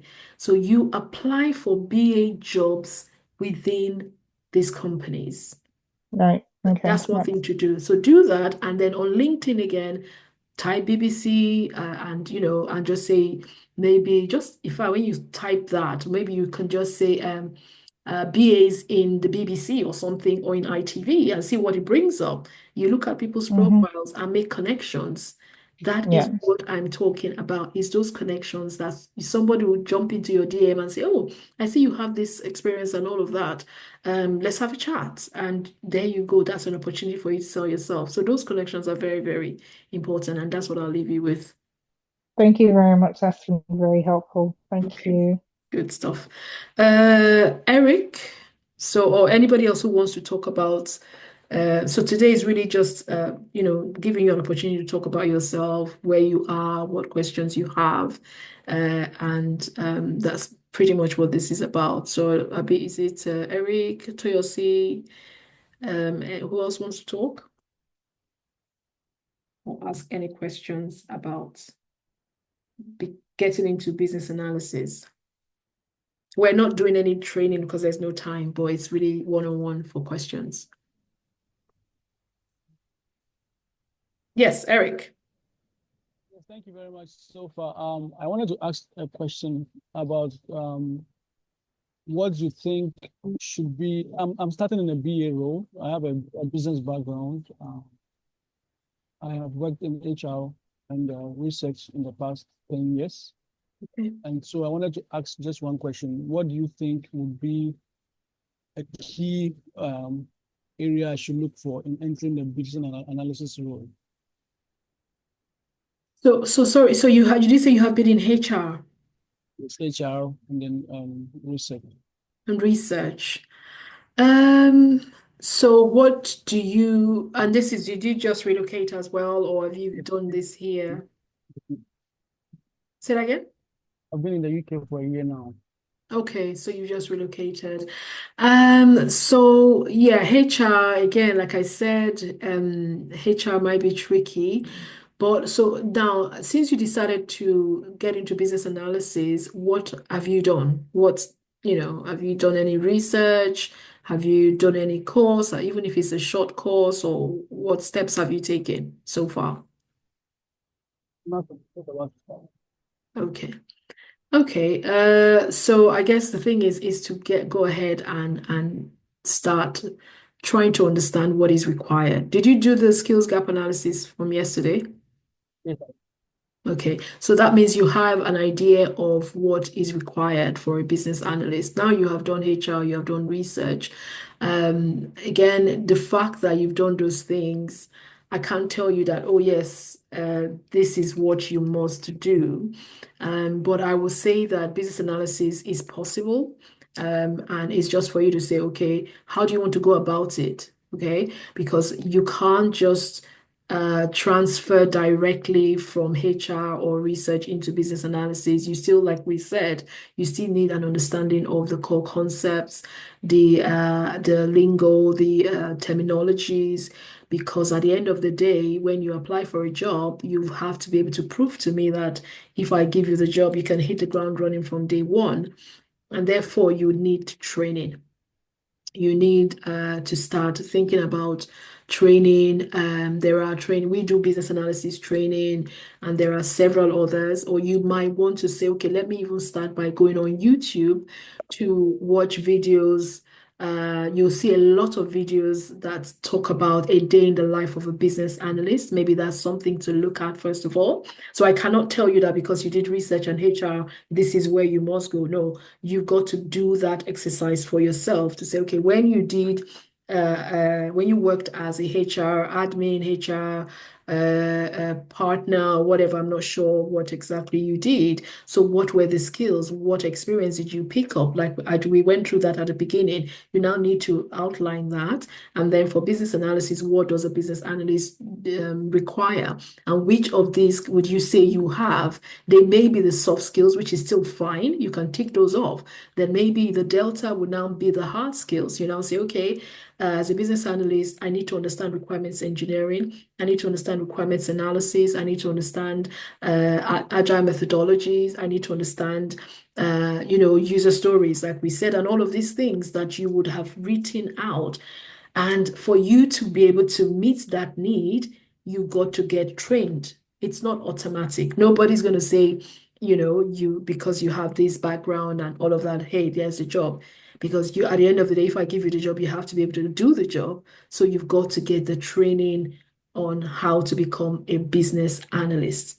Whether you want to do it, you want to be self-taught, which some people do, it could take longer. Maybe you go on Udemy, you buy small courses, or YouTube. There's so much out there. But the point is, in order for you to get into business analysis, you need a training. You need also evidence of demonstrable experience. So if you have done some training by yourself, maybe you're in your room and you're like, okay, I'll buy small courses, cheap courses, learning the concepts, but you still need to be able to say, okay, how can I apply this, in a real life scenario? How can I apply this on a project? Because at the end of the day, that is what will give you the confidence that, oh, I've worked as a business analyst on a project. Now, it could be a volunteer role. It could be, a boot camp where you work on a project. Some of people have mentioned working on a website development project. It could be that. But at least you need to be able to understand how this works in real life, in practical scenarios. And that is now what you now put on your CV for you to start applying for jobs. So two things: you need the training, on how a business analyst functions, or what it means. What is business analysis? What does it entail? What are the techniques? What's the industry standard tools? You don't need to know all of them, but there are some fundamentals that you need to have a clear understanding of. Then the second one is evidence of the fact that you can do the job. And that is now what will be on your CV. Then you can now put all the other transferable skills that you have picked up from previous things that you have done to put that CV in a position that will then make you marketable. So those are the steps that you need to do. So if you've done that skills gap analysis, tick the boxes for the part that you have done, and then identify the areas that you need, and then put a plan in place to say, between the next, say, 6 months, these are the steps that I will take. One, I will join a training program, or I will teach myself. Maybe just buy cheap, small Udemy courses to just understand the concepts. I will watch videos for the next 4 to 6 weeks from YouTube that tells me about the day in the life of a business analyst. And then I will go on to LinkedIn Learning and do some more learning so that I understand how it is. I will then look at volunteering opportunities so that I can gain the hands-on experience. Once I've done that, get my CV together and start applying for jobs. These are the steps that you want to take. So it's either you do that by yourself, or you jump on a program like ours where we, kind of take you through from beginning to the end. You work on a project within our organization.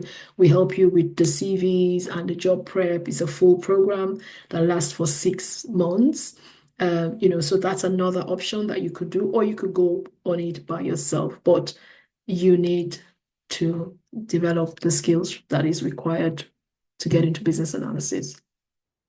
Yeah, so I think you touched on the last part, but I was going to ask about that. Your program is 6 months. Is it a good thing to discuss how much it costs and all of that? So there is a link in what we're doing is we're just putting the link for anyone who's interested. You book a call and we talk into details. So it's a 6 months program, but we normally give you 2 additional bonus months for when you're applying and all of that. So you could say technically, but the program in itself, the formal program ends. It lasts for 6 months, sorry, where you still stay on platform for 2 months when you are still trying to apply for jobs and all of that. So there is a link in the Zoom chat, but we can post it again. And anyone who wants to join the program will have to book a call and we can discuss details because these days we don't just say, oh, just go and sign up. No, because we want to we want to interview you just to be sure that, we are in alignment and then we take it from there. So the link is in the chat, the Zoom chat. You can book a call and we can talk more. Thank you. Okay.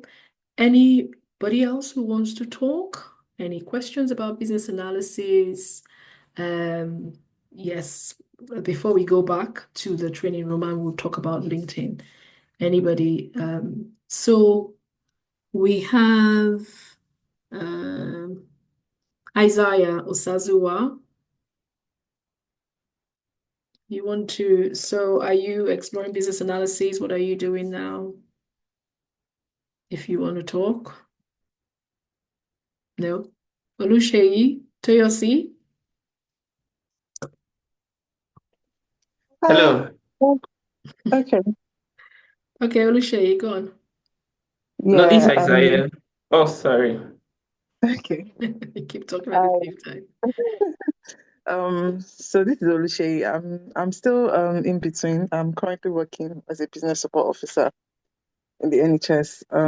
But obviously considering some transition, basically career planning. So joining this call was just to give me an insight on what the possibilities are, and haven't really made up my mind. My background is very chaotic because I'm a pharmacist from Nigeria, and then I did my master's in international business management, and then I got a job with NHS, working with the learning and development team as a business support officer. My last appraisal was targeted towards HR, being an HR BP, doing a CIPD. I'm not very sure of, what the career pathway is, but personally, I thought of transitioning into business analysis. So So the idea did of you do joining the the exercise yesterday? No, so unfortunately, I couldn't make the call.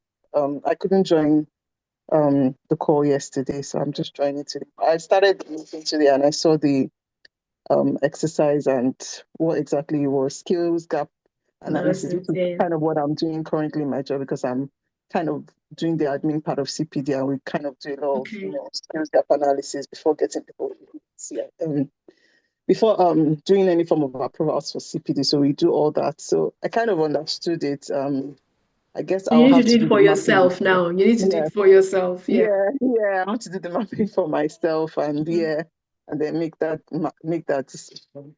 But it's been insightful. The LinkedIn learning is what I probably would explore first. Yeah. Yeah, I probably will explore that first, and then maybe reach out later to think Okay. of coming on.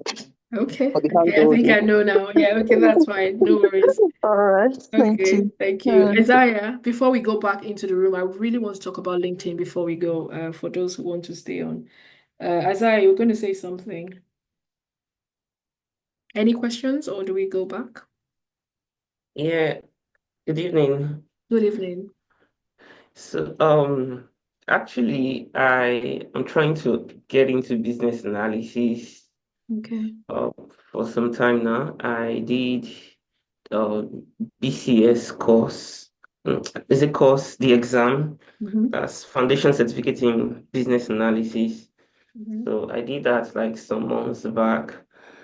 And I'm also looking at, okay, if I could probably go ahead with the practitioner certificate. But then it's been a bit like I'm just a bit confused because I had data analysis knowledge and some exposure in Nigeria before coming to the UK. So um, now it's just, I don't even know if I should try to go with data analysis or business analysis. And at the same time, I don't really know if it's very important for me to like pursue a master's degree before I could get into any of these. No, no, no, no, no, no, no. Oh my goodness. No, no. So my question, I know we are off, we are over time, I'm out of time. Now, so what you're saying is you've only done certifications in business analysis, that's BCS and what do you call it now? In business analysis and data analysis. So you have the Yeah. certifications. And was it just a case of you studying and then you wrote the exam and that was it? Is that all you've done? Yeah, for data analysis, I did that while I was in Nigeria. I did a Udacity data analysis course.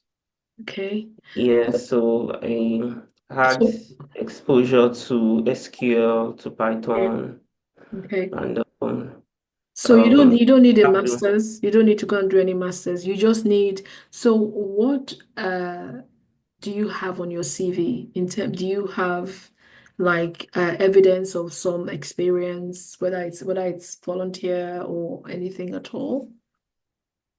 Mm, yeah, for data analysis, yes, because I worked briefly Okay. with a company on it was not really my role, but being my interest in data, I just wanted to gather the company's data and Okay. like yeah, explore it. And so How from long do there, you how long did you do that for? I did that for like a few months, even if I worked with the company longer, but my time working with the data itself wasn't really that long. Mm, Yeah, that was towards like almost when I was leaving the country to the UK.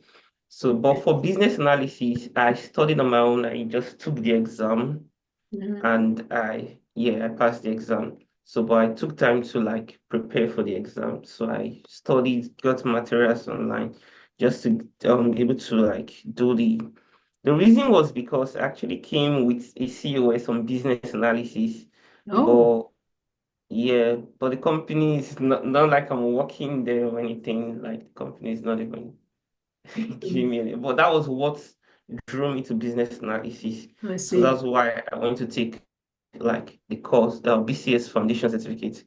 But Okay. since then, like I haven't really done anything business analysis apart from that foundation certificate. Okay. So quick question. So quick answer. You don't need to do a master's. You just need to gain hands-on experience in business analysis to start applying for jobs. So you currently have COS to work as a business analyst in the UK. Yeah, Okay. So that means you're not looking for sponsorship because you have I that. am because the company is not really like I'm like it's Okay. almost a year now. I'm not working. Okay. I'm literally just like working menial jobs, looking out for how Okay. to like, yeah, but because the company is not even responding Oh wow. to me, so I'm looking for how to like either get a COS in another company, Okay. but then I just want to know, should I even go ahead with business analysis? Should I switch to data analysis? Like, do I even go to school? It's Mm-mm. just, No, no, forget about the school one. Forget about the school one. You're not going to any school because again, the difference between Africa, Nigeria, and here is the fact that it's not about the number of certifications and all of that. It's about can you do the job hands-on? Can I give you the job as a business analyst and you know what to do? And it's different, honestly, a completely different ball game from when you're just reading to pass. You prepare, yes, you study, but it's theory. Will you be able to, can you put your hand on heart to say, if I was given a job today, I can actually put to practice everything on a project? Would you be able to do that? And that is what will give you the job here. It's not, and please no, don't let anybody convince you to do a master's. in business analysis. The only thing is if you're doing that to stay on and all of that. But if you want to get a job, you want to get into business analysis, now you have your certification. The next thing you want to do is how can I build hands-on experience that will allow me to be able to apply for jobs, that will give me the confidence, that will make me, well positioned to be able to tell the hiring manager that I deserve that opportunity. So it's the hands-on experience that you need right now. And I mentioned the fact that you can have volunteering opportunities, as a business analyst, because at the end of the day, it's what's on your CV. Is that CV speaking to me as a hiring manager that, yes, this person, I would be interested in speaking to this person. If that CV tells me that you have spent some years, and it might just be 1 or 2 projects, it doesn't have to be 5, 6, 7, 8, 9, 10 years experience as a business analyst, but it is just something that tells me that you understand the concepts, you understand the terminologies, you understand what business analysis entails. And so if I give you the job today, I don't need to start holding your hand because you know what to do. You know that as a business analyst from the project initiation, once the mandate has been given, you work with, maybe the project manager or the rest of your team to elicit your requirements. You know how to analyze requirements. We talked about requirements engineering. You know all the steps. You know how to document requirements. You know how to validate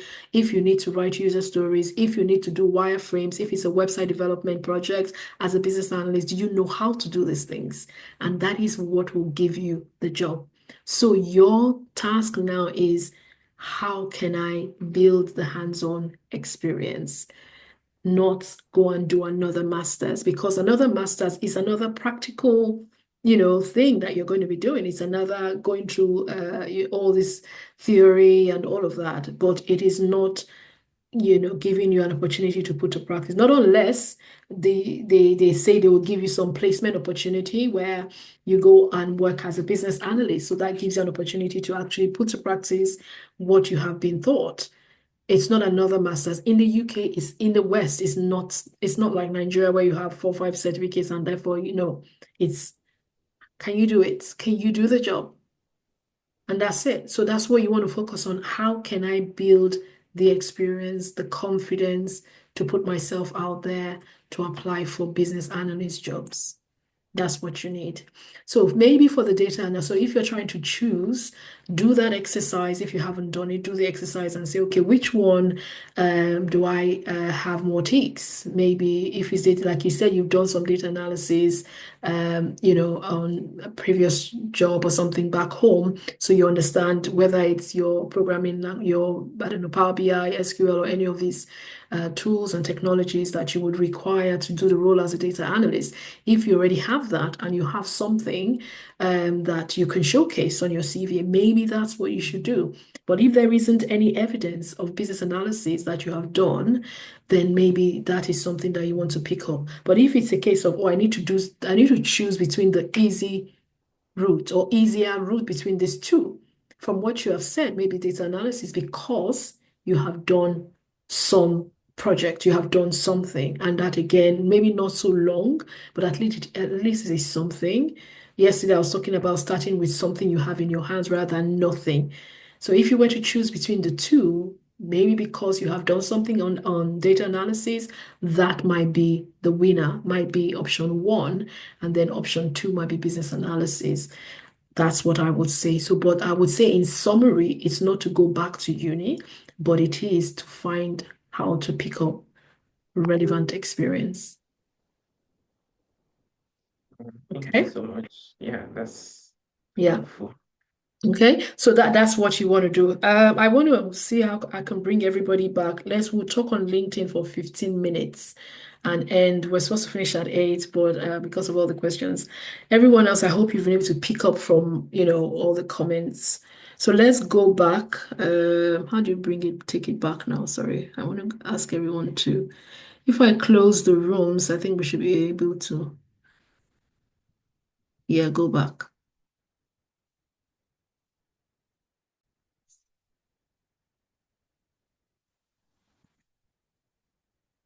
Okay. It looks like the others did not realize. Okay, I think people are I think it was just our room that was left. Others somehow have gone off. Yeah, so pretty much I wanted to talk about LinkedIn optimization. What's going to happen again is where is the chat? So there's a link for anyone who wants to find out about our program. So I was talking to you, Eric. We offer business analysis, data analysis. We don't do that yet. We're looking to start maybe by Q2 of 2025. For business analysis, we have been doing for 5 years, and our program runs for 6 months. You join the program, you get access to okay, everyone is coming back now. Hi, everyone. Sorry. Hello, Jumoke, I was trying to reach you. Oh, they've engaged me so much. Very interesting breakouts. Yeah, okay, that's great. Good, everyone's back now. So let's say before we'll do LinkedIn for very few minutes, but before we do that, can I hear from PM and the other group? How was that? What did you guys talk about? Do you want to just give us a quick update, Dele or Jumoke? Well, for my own, I guess they all were asking questions, based on the experiences they've had and how they can break into tech. Some of them have had some couple of certifications, that are not landing them to the desired role that they wanted. So how we're able to navigate that was that coming up, the hands-on experience really matters a lot. Having knowledge probably from place like the academy will actually do a lot of help. And if they see any other opportunity, like that they can probably shadow any project, Yeah. Maybe a company like the one you said that needed 3 PAs that actually, showed up. If such opportunities come up, I think it's also an opportunity to take to also, it will boost, the knowledge of what they're actually doing. It will boost their confidence on the job, and they'll be able to talk about it when they have interviews. Yeah. Yes. Okay, that's good. So, Thank you for that. We will do LinkedIn, but Jumoke, how was your group? Okay, it was actually interesting. I had people that, most of them, I can say, coming to say, they have some theoretical knowledge about some tools they've used in the past, maybe during their MSc programs and all of that, but that confidence is not there. Haven't put those things on their CVs that they can do this, they can make use of Power BI, make use of Tableau and all that.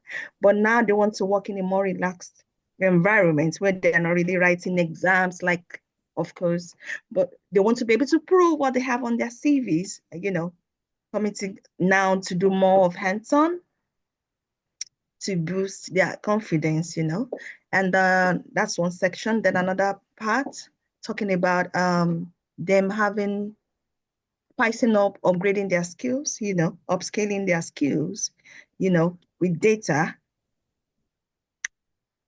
People in energy production, procurement, they want to do things differently, making use of data, communicating with data,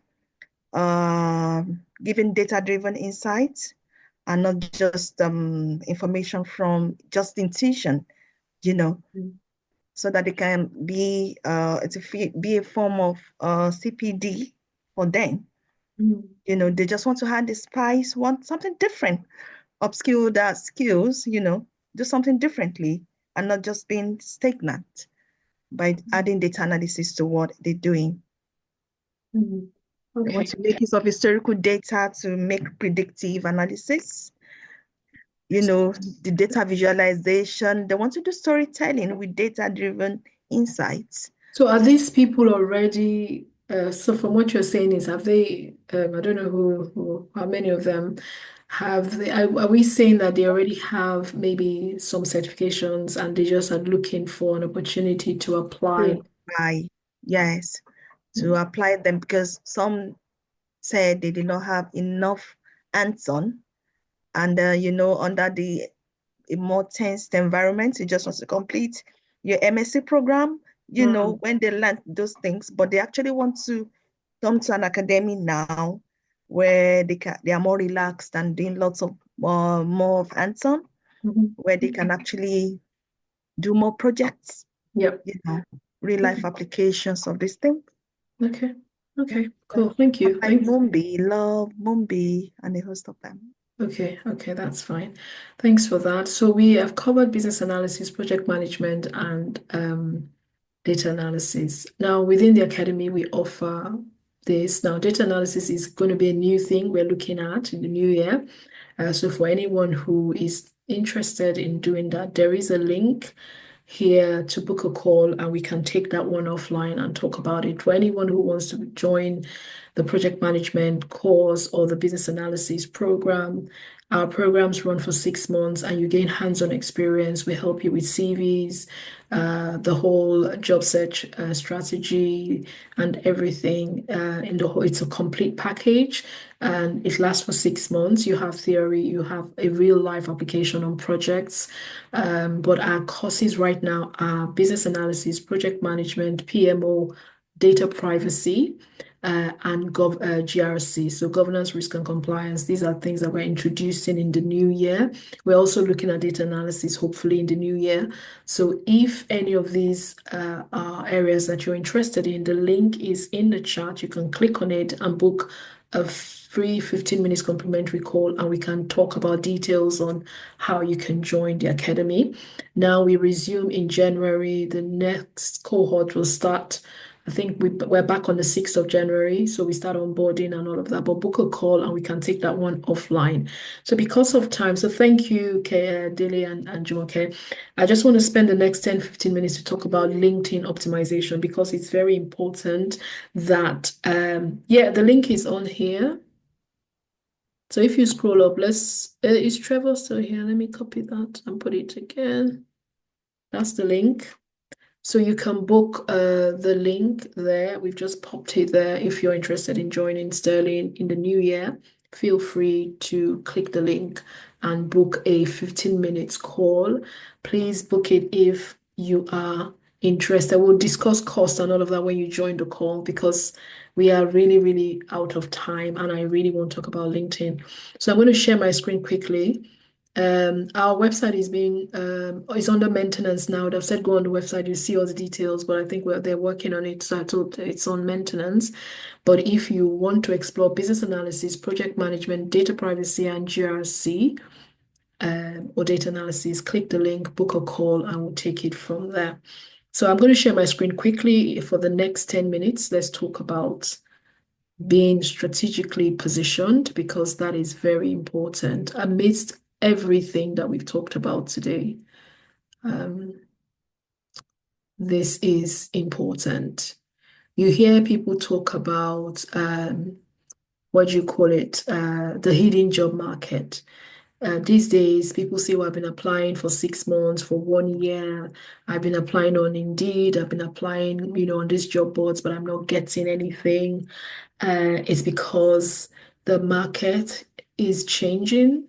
The whole landscape is evolving, is changing, and a lot of organizations these days are leveraging, networking. They're leveraging referrals rather than, paying big bucks for recruitment agencies to advertise jobs for them. They are looking inwards. They're looking at their networks. They are looking at your LinkedIn profile to see if you have the skills they are looking for, and they will have their hiring team reach out to you directly rather than going to pay thousands to recruitment agencies. And so therefore you have got to change your approach. So for those of you who say you've been applying and you're not getting anything, maybe you need to switch. You need to change that in the new year. So let's explore strategic connections using LinkedIn Career Explorer. I talked about that yesterday. So I'll come back. I'll just go through this slide quickly, and I will go into LinkedIn and I'll show you a few things on how you need to be positioned. Now, there are also what we call FANG companies. You want to get into tech. You don't have to settle for the small organizations. You can look at FANG companies. FANG companies, I'll send the link. You will have this PDF, by the way. We'll send it to everyone. Facebook, Apple, Amazon, Netflix, Google. They are the big US-based owned companies. And again, these are companies that are always hiring for all the tech roles, whether you're looking at product management, whether you are looking at project management, whether you're looking at business analysis, whether you're looking at full stack development, whatsoever you will find. So I will share all these links shortly. So what you need to do is to click on them and you look at this company. So if you have been, those of you who have maybe done a boot camp already, and your plan is to start applying in the new year, maybe you need to change your strategy. You have been on Indeed and you've just been applying, and it doesn't seem like anything is happening. There might be some strategy that you need to explore. Some people have one CV and they use that one CV and they apply to 20, 30 jobs. It's not going to work. So there is the whole idea, which I think most people are now familiar with, is that you need to tailor your CV to align with the job description that you have seen. Every time, tailor it. Don't just say, oh, okay, I've seen all these 50 jobs. You just click send to all. No, nobody's going to call you back. Okay, so you've got to change your strategy as you're getting into 2025. For 6 months, I've tried and it's not worked. I can't continue to use the same strategy in the new year. I need to review my approach. I need to go back to the drawing board and look at what I can do to make sure that I am getting results in 2025 by Q1, Q2. If you have done a bootcamp already and you have gained some experience, you need to tell yourself that between now and the next 3 to 4 months, that is even too long, you must get a job. And how can you do that? Is by re-strategizing if the previous strategy has not worked. So look for FANG companies. I'll put it in the chat shortly. I don't know if Trevor is on there. I would have asked him to do that. Then also, Facebook, there are different careers pages. I was talking to somebody in the business analysis class now, and I said that, for example, BBC, ITV. So if you're in media, if you have done media from background from your country, your home country, you can look for BA jobs, for project management jobs, for PMO jobs in the media, industry or field, as it were. So you now can go to the company's website, their careers page. So I put an example of Facebook careers page. I'll put a link, click on it, and you will go there and look at the jobs and create a profile there. Add all your experiences, add all the skills and everything that you have. So you create that. And what will happen is you will get notifications every time that any of the jobs that meet the skills and experience that you have outlined on your CV. So that is another way. It's not just only on Indeed or JobServe or Monster. There is Reed. There is so many. If you're looking for jobs with sponsorship, type it in the search and say jobs that offer sponsorship to business analysts. Something will come up, or to project management. So you've got to be very strategic in 2025. You can't continue doing the same thing you were doing last year, especially if it has not yielded the desired result. So your task, because this is a challenge, remember, and I said it's about taking action. Your task is that we are going to carry on in the WhatsApp group, to see. I want people to do the task and share in the WhatsApp group so I can look at it and give you some feedback.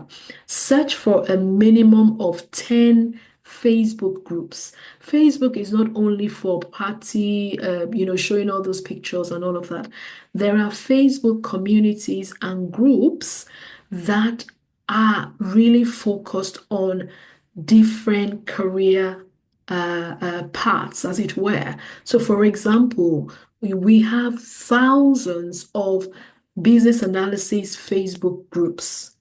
If you go and search today and look for, I'll do a few examples. I'll do two examples, one on LinkedIn and one on Facebook. And you say business analysis communities, you will see the number. So what you want to do is search for 10 and join those groups. Why? It is about being positioned strategically. Now, we talked about the fact that you can gain experience from volunteering, from internship. Now, being in these communities, being in these groups, they are always advertising. I think it was some of you on Bloomel, it's because I'm in that group that I was able to go on there and I asked for volunteers. And I think I got 20 CVs or so, and we picked 3 people to join the not-for-profit website build that we were working on. And one of them went on and got a business analyst jobs. The other 2, I think, dropped off to do other things. But because, these people were in these communities, that's why they were able to take advantage of these sort of adverts. So you cannot say that, oh, I'm not in any of these groups. Oh, I don't have time, my dear. Nothing is going to change. So you have got to re-strategize. You've got to change your approach. So your task is check out Facebook careers page and then search for a minimum of 10 Facebook groups in your target area of interest. Now, I asked yesterday for you to tell me your option 1 and 2, or A and B, your area of interest. So some said business analysis and project management, some said data analysis and business, whatsoever it is. And I said, limit it to 2 so you're not confused. Now, once you have gotten clarity from day one's exercise of the career skills gap analysis, you have now been able to narrow it down to BA and PM.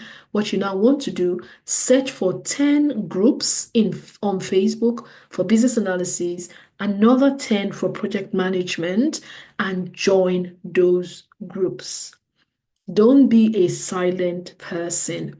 If, for example, someone puts a post, that's another thing that also works on LinkedIn, is when you are engaging on posts, LinkedIn will shoot your profile up, because you are engaging, and people will begin to see your profile. They will view your profile and see the skills and see that you're open to work and see that you're open to business analysis opportunities and stuff like that. So your task is to join these groups.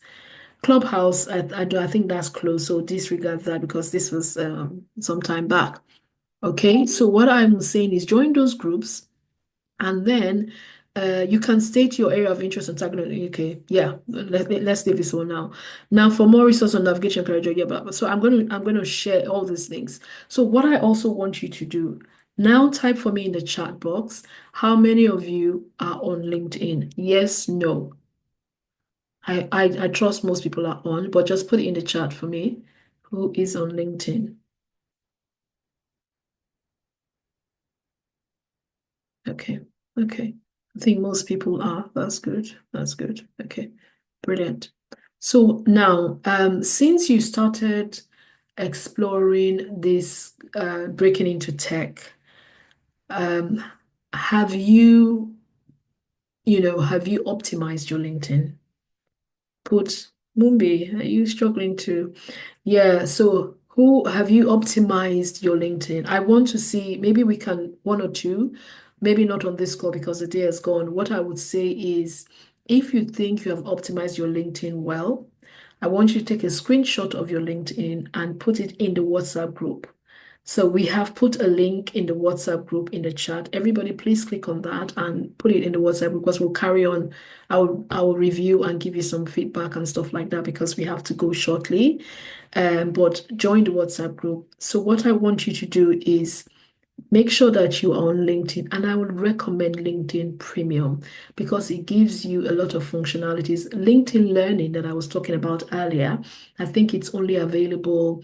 Maybe if you're on the free package or free license, you may not be able to get all the learning resources. I'm not sure how it is right now, but you can get LinkedIn Premium, even if it's just for a month or two, and you can cancel later. Just get that. I can't remember whether it's 20 something pounds now. I know they're always having some deals. So get it because it allows you to DM recruiters, it allows you to DM hiring managers, it allows you to access LinkedIn learning resources, interview prep questions. There's so much. Okay, so get that. And now let's look at how you can optimize your LinkedIn. Okay, so what I'm going to do, this is just an example. This is so old, but I will show you a few things, and it's going to be in this. I wish if we had time, I may have looked at one or two LinkedIn's just to give you some feedback. Okay, but now, so the task for today is that I want you to make connections. You have been applying, you have done everything the past few months, maybe on your own, in your own little corner. You haven't made connections. And some people say they want to get into tech. And I have a look at their LinkedIn. They have 80, 100, 150, 200 connections. That's a joke. It's not enough. So you now need to go and start making connections. Don't worry about the fact that, oh, I haven't done a course yet. But as soon as you start exploring, as soon as you are clear about that area of interest that you want to get into, start making the connections because that's where you now say, oh, by the way, I've been in media, for X number of years, but I am now looking to make a transition into business analysis or data analysis or project management. And you have these conversations with the people who are in the companies that you are interested in. So I talked about the person in media and I said, you want to get into BBC, ITV.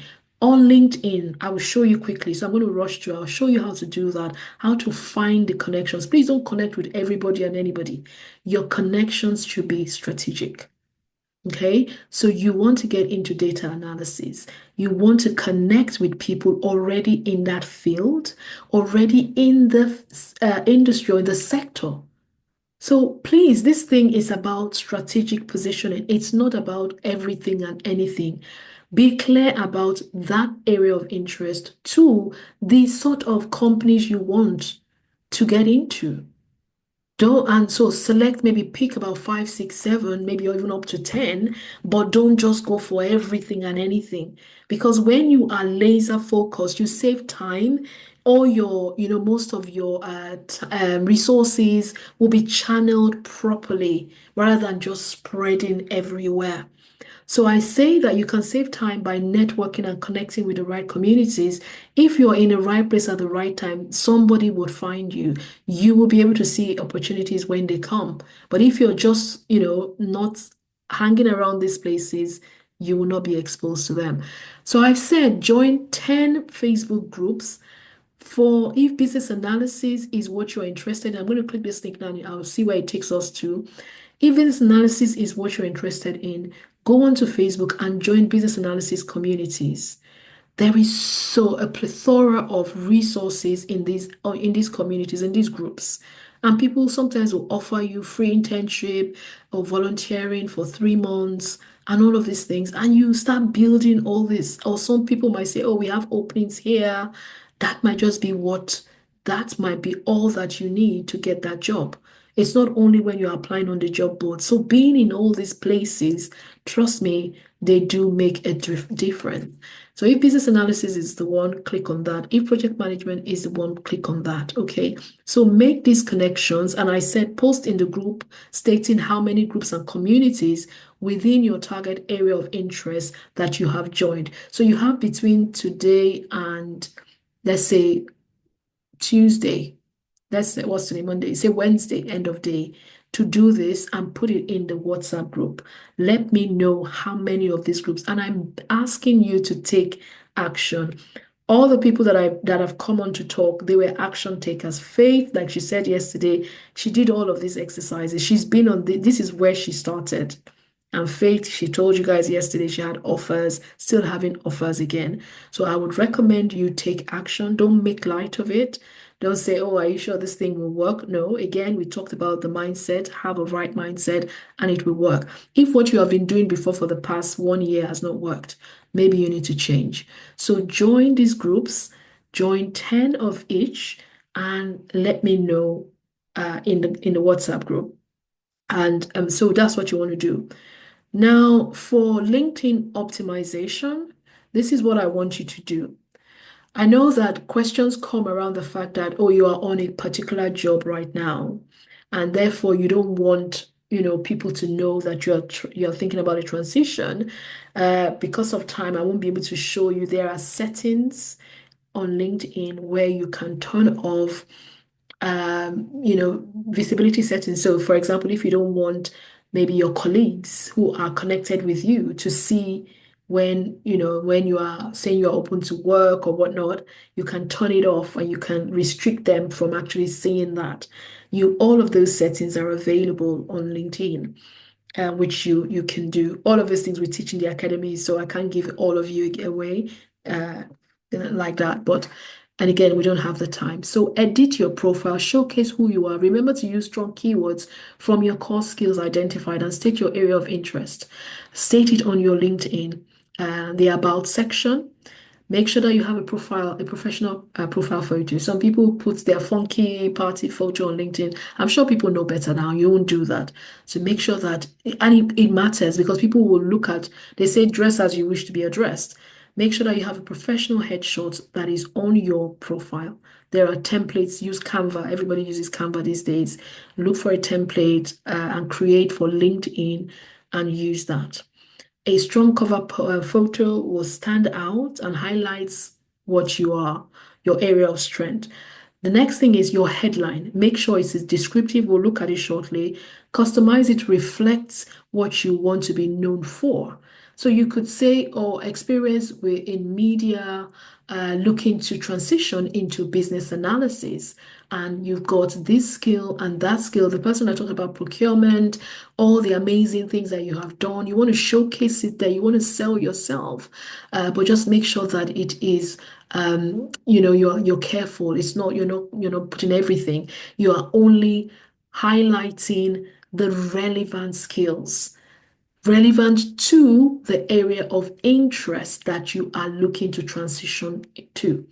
So if, for example, you have been in customer sales and your LinkedIn profile is just saying that, but you know that you are in the process of transitioning, the customer sales can still be there at the bottom, but your headline should be okay, open to business analysis opportunities, open to project management opportunities. Put the skills that you have picked up.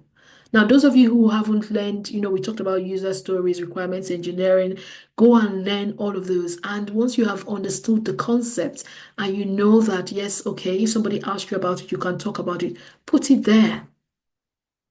Or if you have been on a boot camp, you have done a training, or you have even done Udemy training, you have done Coursera, you have done LinkedIn Learning, and you have picked some of these skills. Oludele, I remember, if you're still on here, how you would do some of those LinkedIn Learning courses and you publish it on your LinkedIn. And people are looking at it, people are commenting, people are giving thumbs up.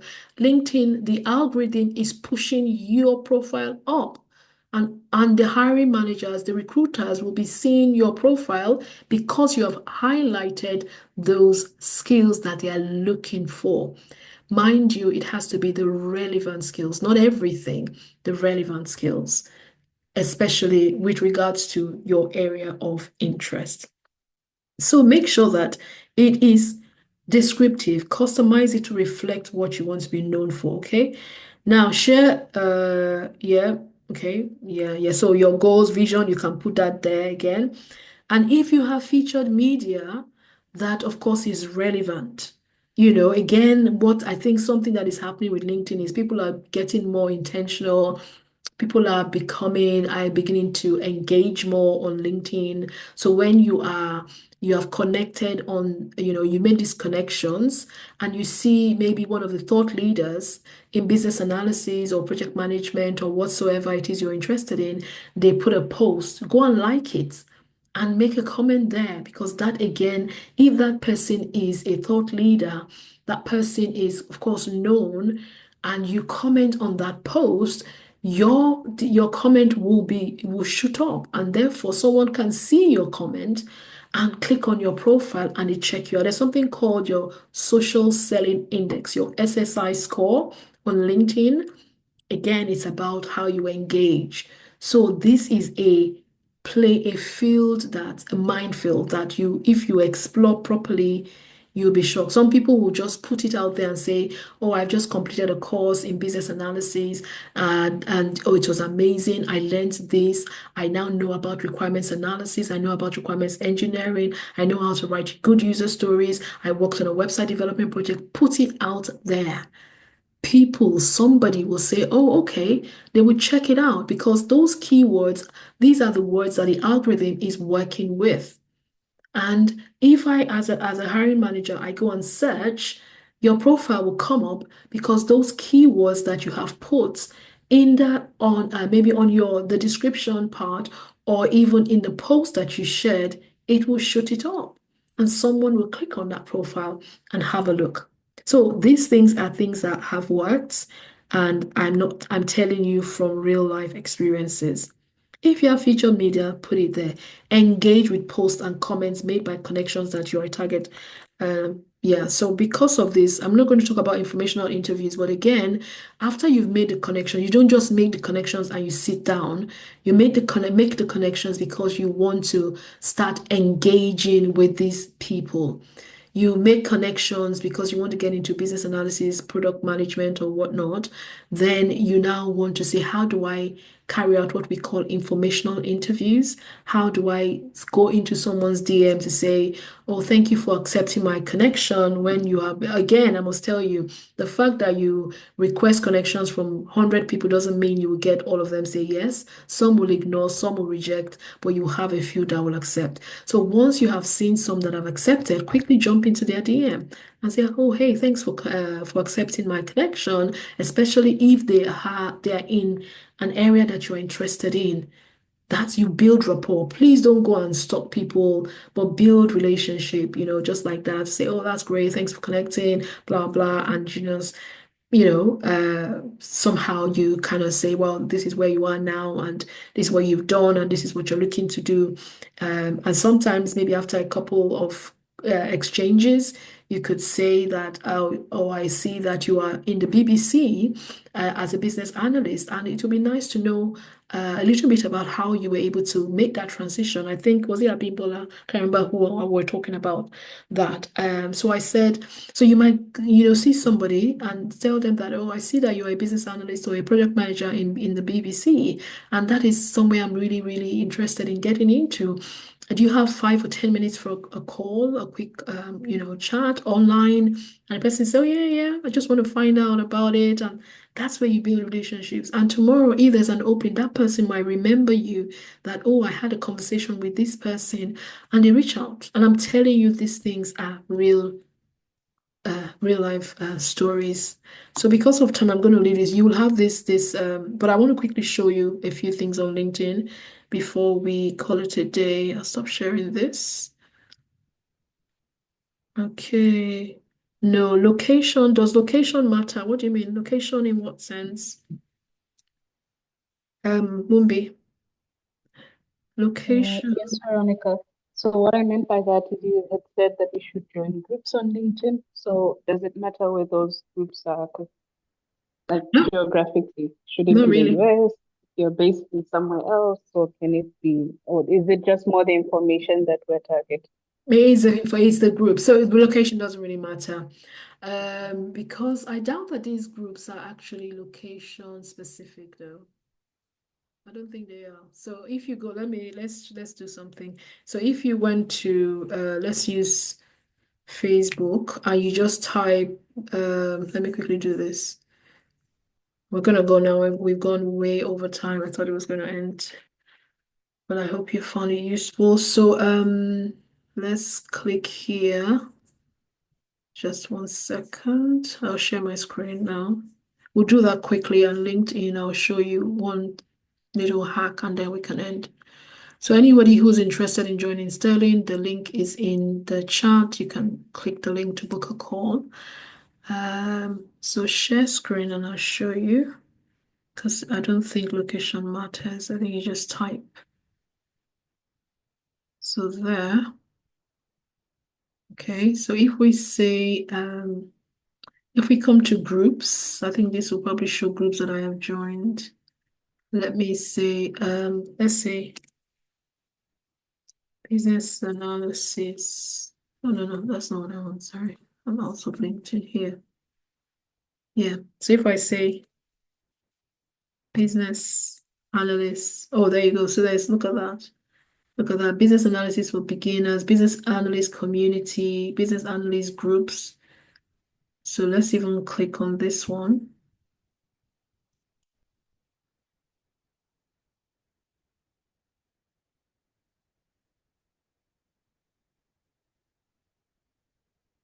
Where is it? Oh, there you go. So this has 30.8K members. It's a public group. It doesn't have anything to do with specific location. So there you go. So business analyst, if that's what you're looking for, what you just need to do is you join. I'm already in the group. Yeah. So and then look at kind of things. So there's free webinars. There's just so much. Though sometimes I think there might be some that you will see that are probably from India. You will look at the profile before you join, of course. So, and this is a Facebook one. And if it's project management, again, you can say project management. Just call it communities. Yeah, let's just do that. That again will bring up some groups. Yeah, so PMP exam prep, you have, if for example you want to do some certifications, there are some groups like that will share tips and all of that, so you can follow, you can add. So I would say join 10 groups in your area of interest. If data analysts or data analysis is what you're, there are also data analyst groups. Join them and let's see in the chat. So that's fine. Let me quickly go to LinkedIn and show you a few things about LinkedIn. So what you want to do is optimize your LinkedIn using that PDF. I think we've dropped it in the chat. Just follow the steps there. Optimize your LinkedIn. Take a screenshot of what you have done and share with me in the group chat. That's the exercise for today. Yesterday was about getting clarity about that area of interest that you should be exploring. And today is about strategic positioning. Now, from yesterday, you should have identified where you want to get into, and then you see what are the gaps. So you have done the gap analysis. You now have an idea of what you have and what you don't have. And so that you can now say, what do I need to do to plug those gaps so that I am well positioned to start applying for jobs in 2025? Or, again, your transition roadmap would mean by between January, February, and March, I want to join a program, I want to join a boot camp, to pick up learning experience, hands-on experience, to get the training, and all of that, so that by June, by summer, I am ready to apply for a new role as a business analyst or a project manager. So that is you being very specific about your goal in 2025. And that was the reason for the career clarity.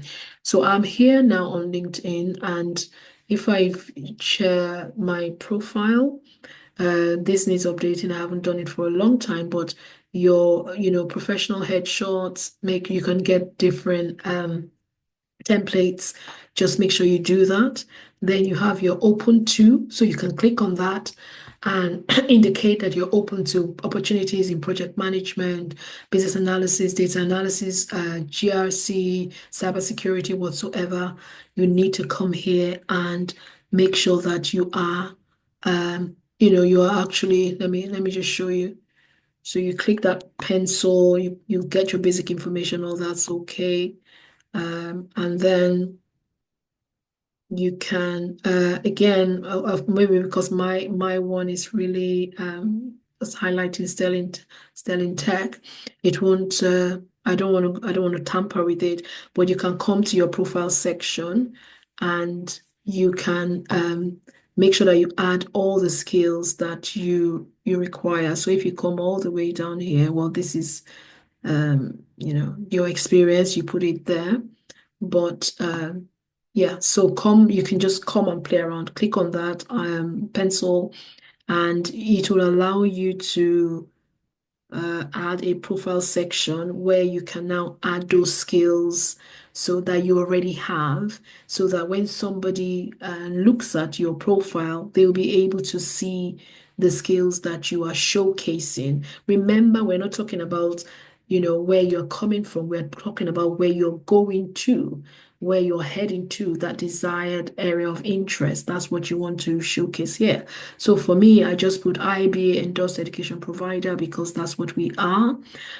So anybody who reads that can already pick it. But for you, you will say maybe the person who has media background of over 10 years or 5 years, blah, blah, and the skills, excellent communication, stakeholder management, and all of those things that you can defend, you put it there. So when somebody comes to your profile, they can already see, what you are really, what you can, or what you have. And then they can have a look at you, and someone can come in here. Look at all the DMs. People reach out to me. Most times I can't even keep up. But again, I also have LinkedIn Premium. So this is LinkedIn Premium. And then you can also come here. And where's LinkedIn Learning? Not for business, I think. So there is LinkedIn Learning. There you go. So here, we're talking about LinkedIn Learning. So you can come in here. The person who we're talking about, that we said, go and learn about user stories, requirements engineering.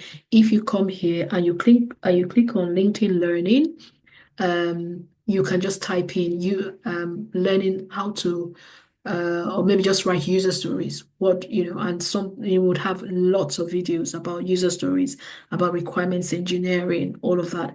So there is a lot. You can come here. I don't want to click it, but that's where you find LinkedIn Learning. Now, the next thing I want to do, how you can make connections. So for example, let's say you want to get into a business analyst role within the NHS. So let's say you type business analyst. Let's say business analyst jobs, and you put /hiring.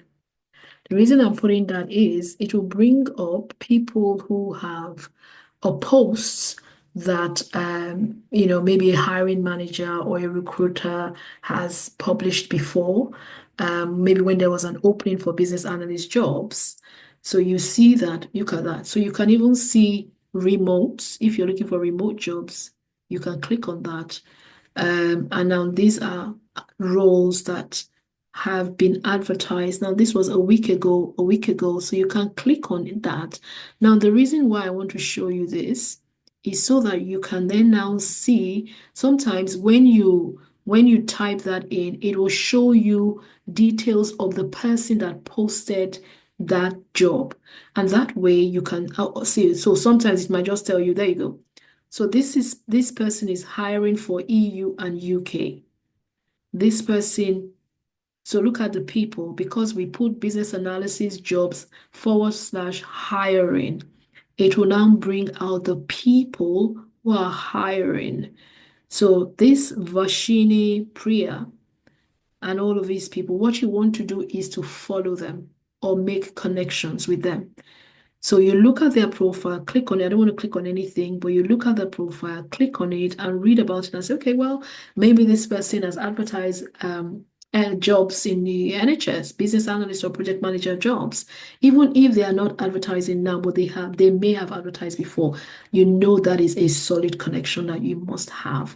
So your task is to come here, depending on your area of interest that you have selected, you type it here in the search bar, get onto LinkedIn.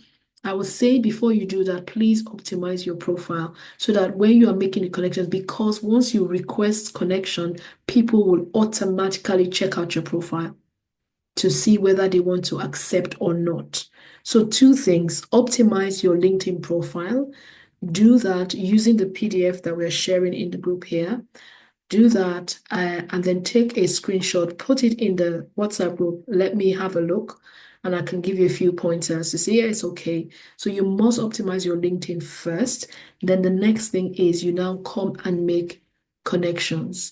Between now and the end of the week, try and connect to up to 50 people within the area of interest.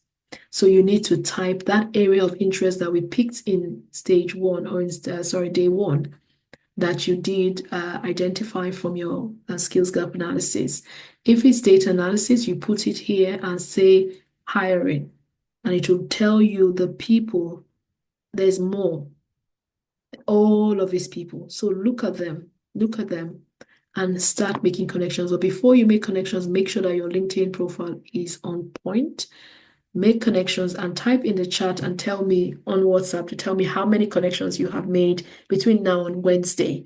But of course, your LinkedIn profile should be updated, because when you ask for connection, people will check out your profile. It's 9 o'clock. We have to stop now. So the WhatsApp group will be open for further questions. Does Sterling Tech also provide services? Yes, we do that. Yeah. Yes, we do that. So we do interview prep, we do CV, we do your CV with you, not for you, with you. We have a CV professional writer and all of that. So I would say that please take action. We're going to end now. And I want to invite you, please, could you send the link for the PDFs? That is already in the group, I think. Yeah, and it will be in the WhatsApp group. Okay, yeah, we'll do that. So I want to invite those of you who would like to join Sterling Careers or Sterling Tech Now, that's what we are called. The link, if you scroll all the way up, you can join the WhatsApp link, or you can book a call, complimentary call, and we can discuss details of, how you can start. We are open in January. We are back on the 6th. And we onboard all the new joiners by the 6th. We also have a payment plan, but you need to book a call first, because we need to speak with you and determine whether or not we would like to admit you on and stuff like that. So scroll up and you get the link. So action points for today is optimize LinkedIn, make connections on LinkedIn and Facebook communities in the area of interest that you're exploring, because you have to be strategically positioned to attract opportunities.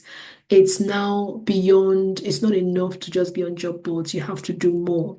And that's kind of why I wanted to show you this. I hope you found this useful. The recording will go out probably by tomorrow, end of day, and we'll also send the link to book a call, send the link to the WhatsApp group in case you've missed anything. The PDF, all of that will be sent as well. And yes, that's me done. So maybe what I'll do is let me put the PDF. I don't know if Trevor is on here, so that you can quickly go through on your own. Trevor, are you here? Let me put the PDF. I think I saw him add it before. I don't know if you can do that in the chat. Give me 1 second. Oh, yes, you can. Okay, I'm going to do that now. Oh, no. Oh, yeah. Okay. So the PDF,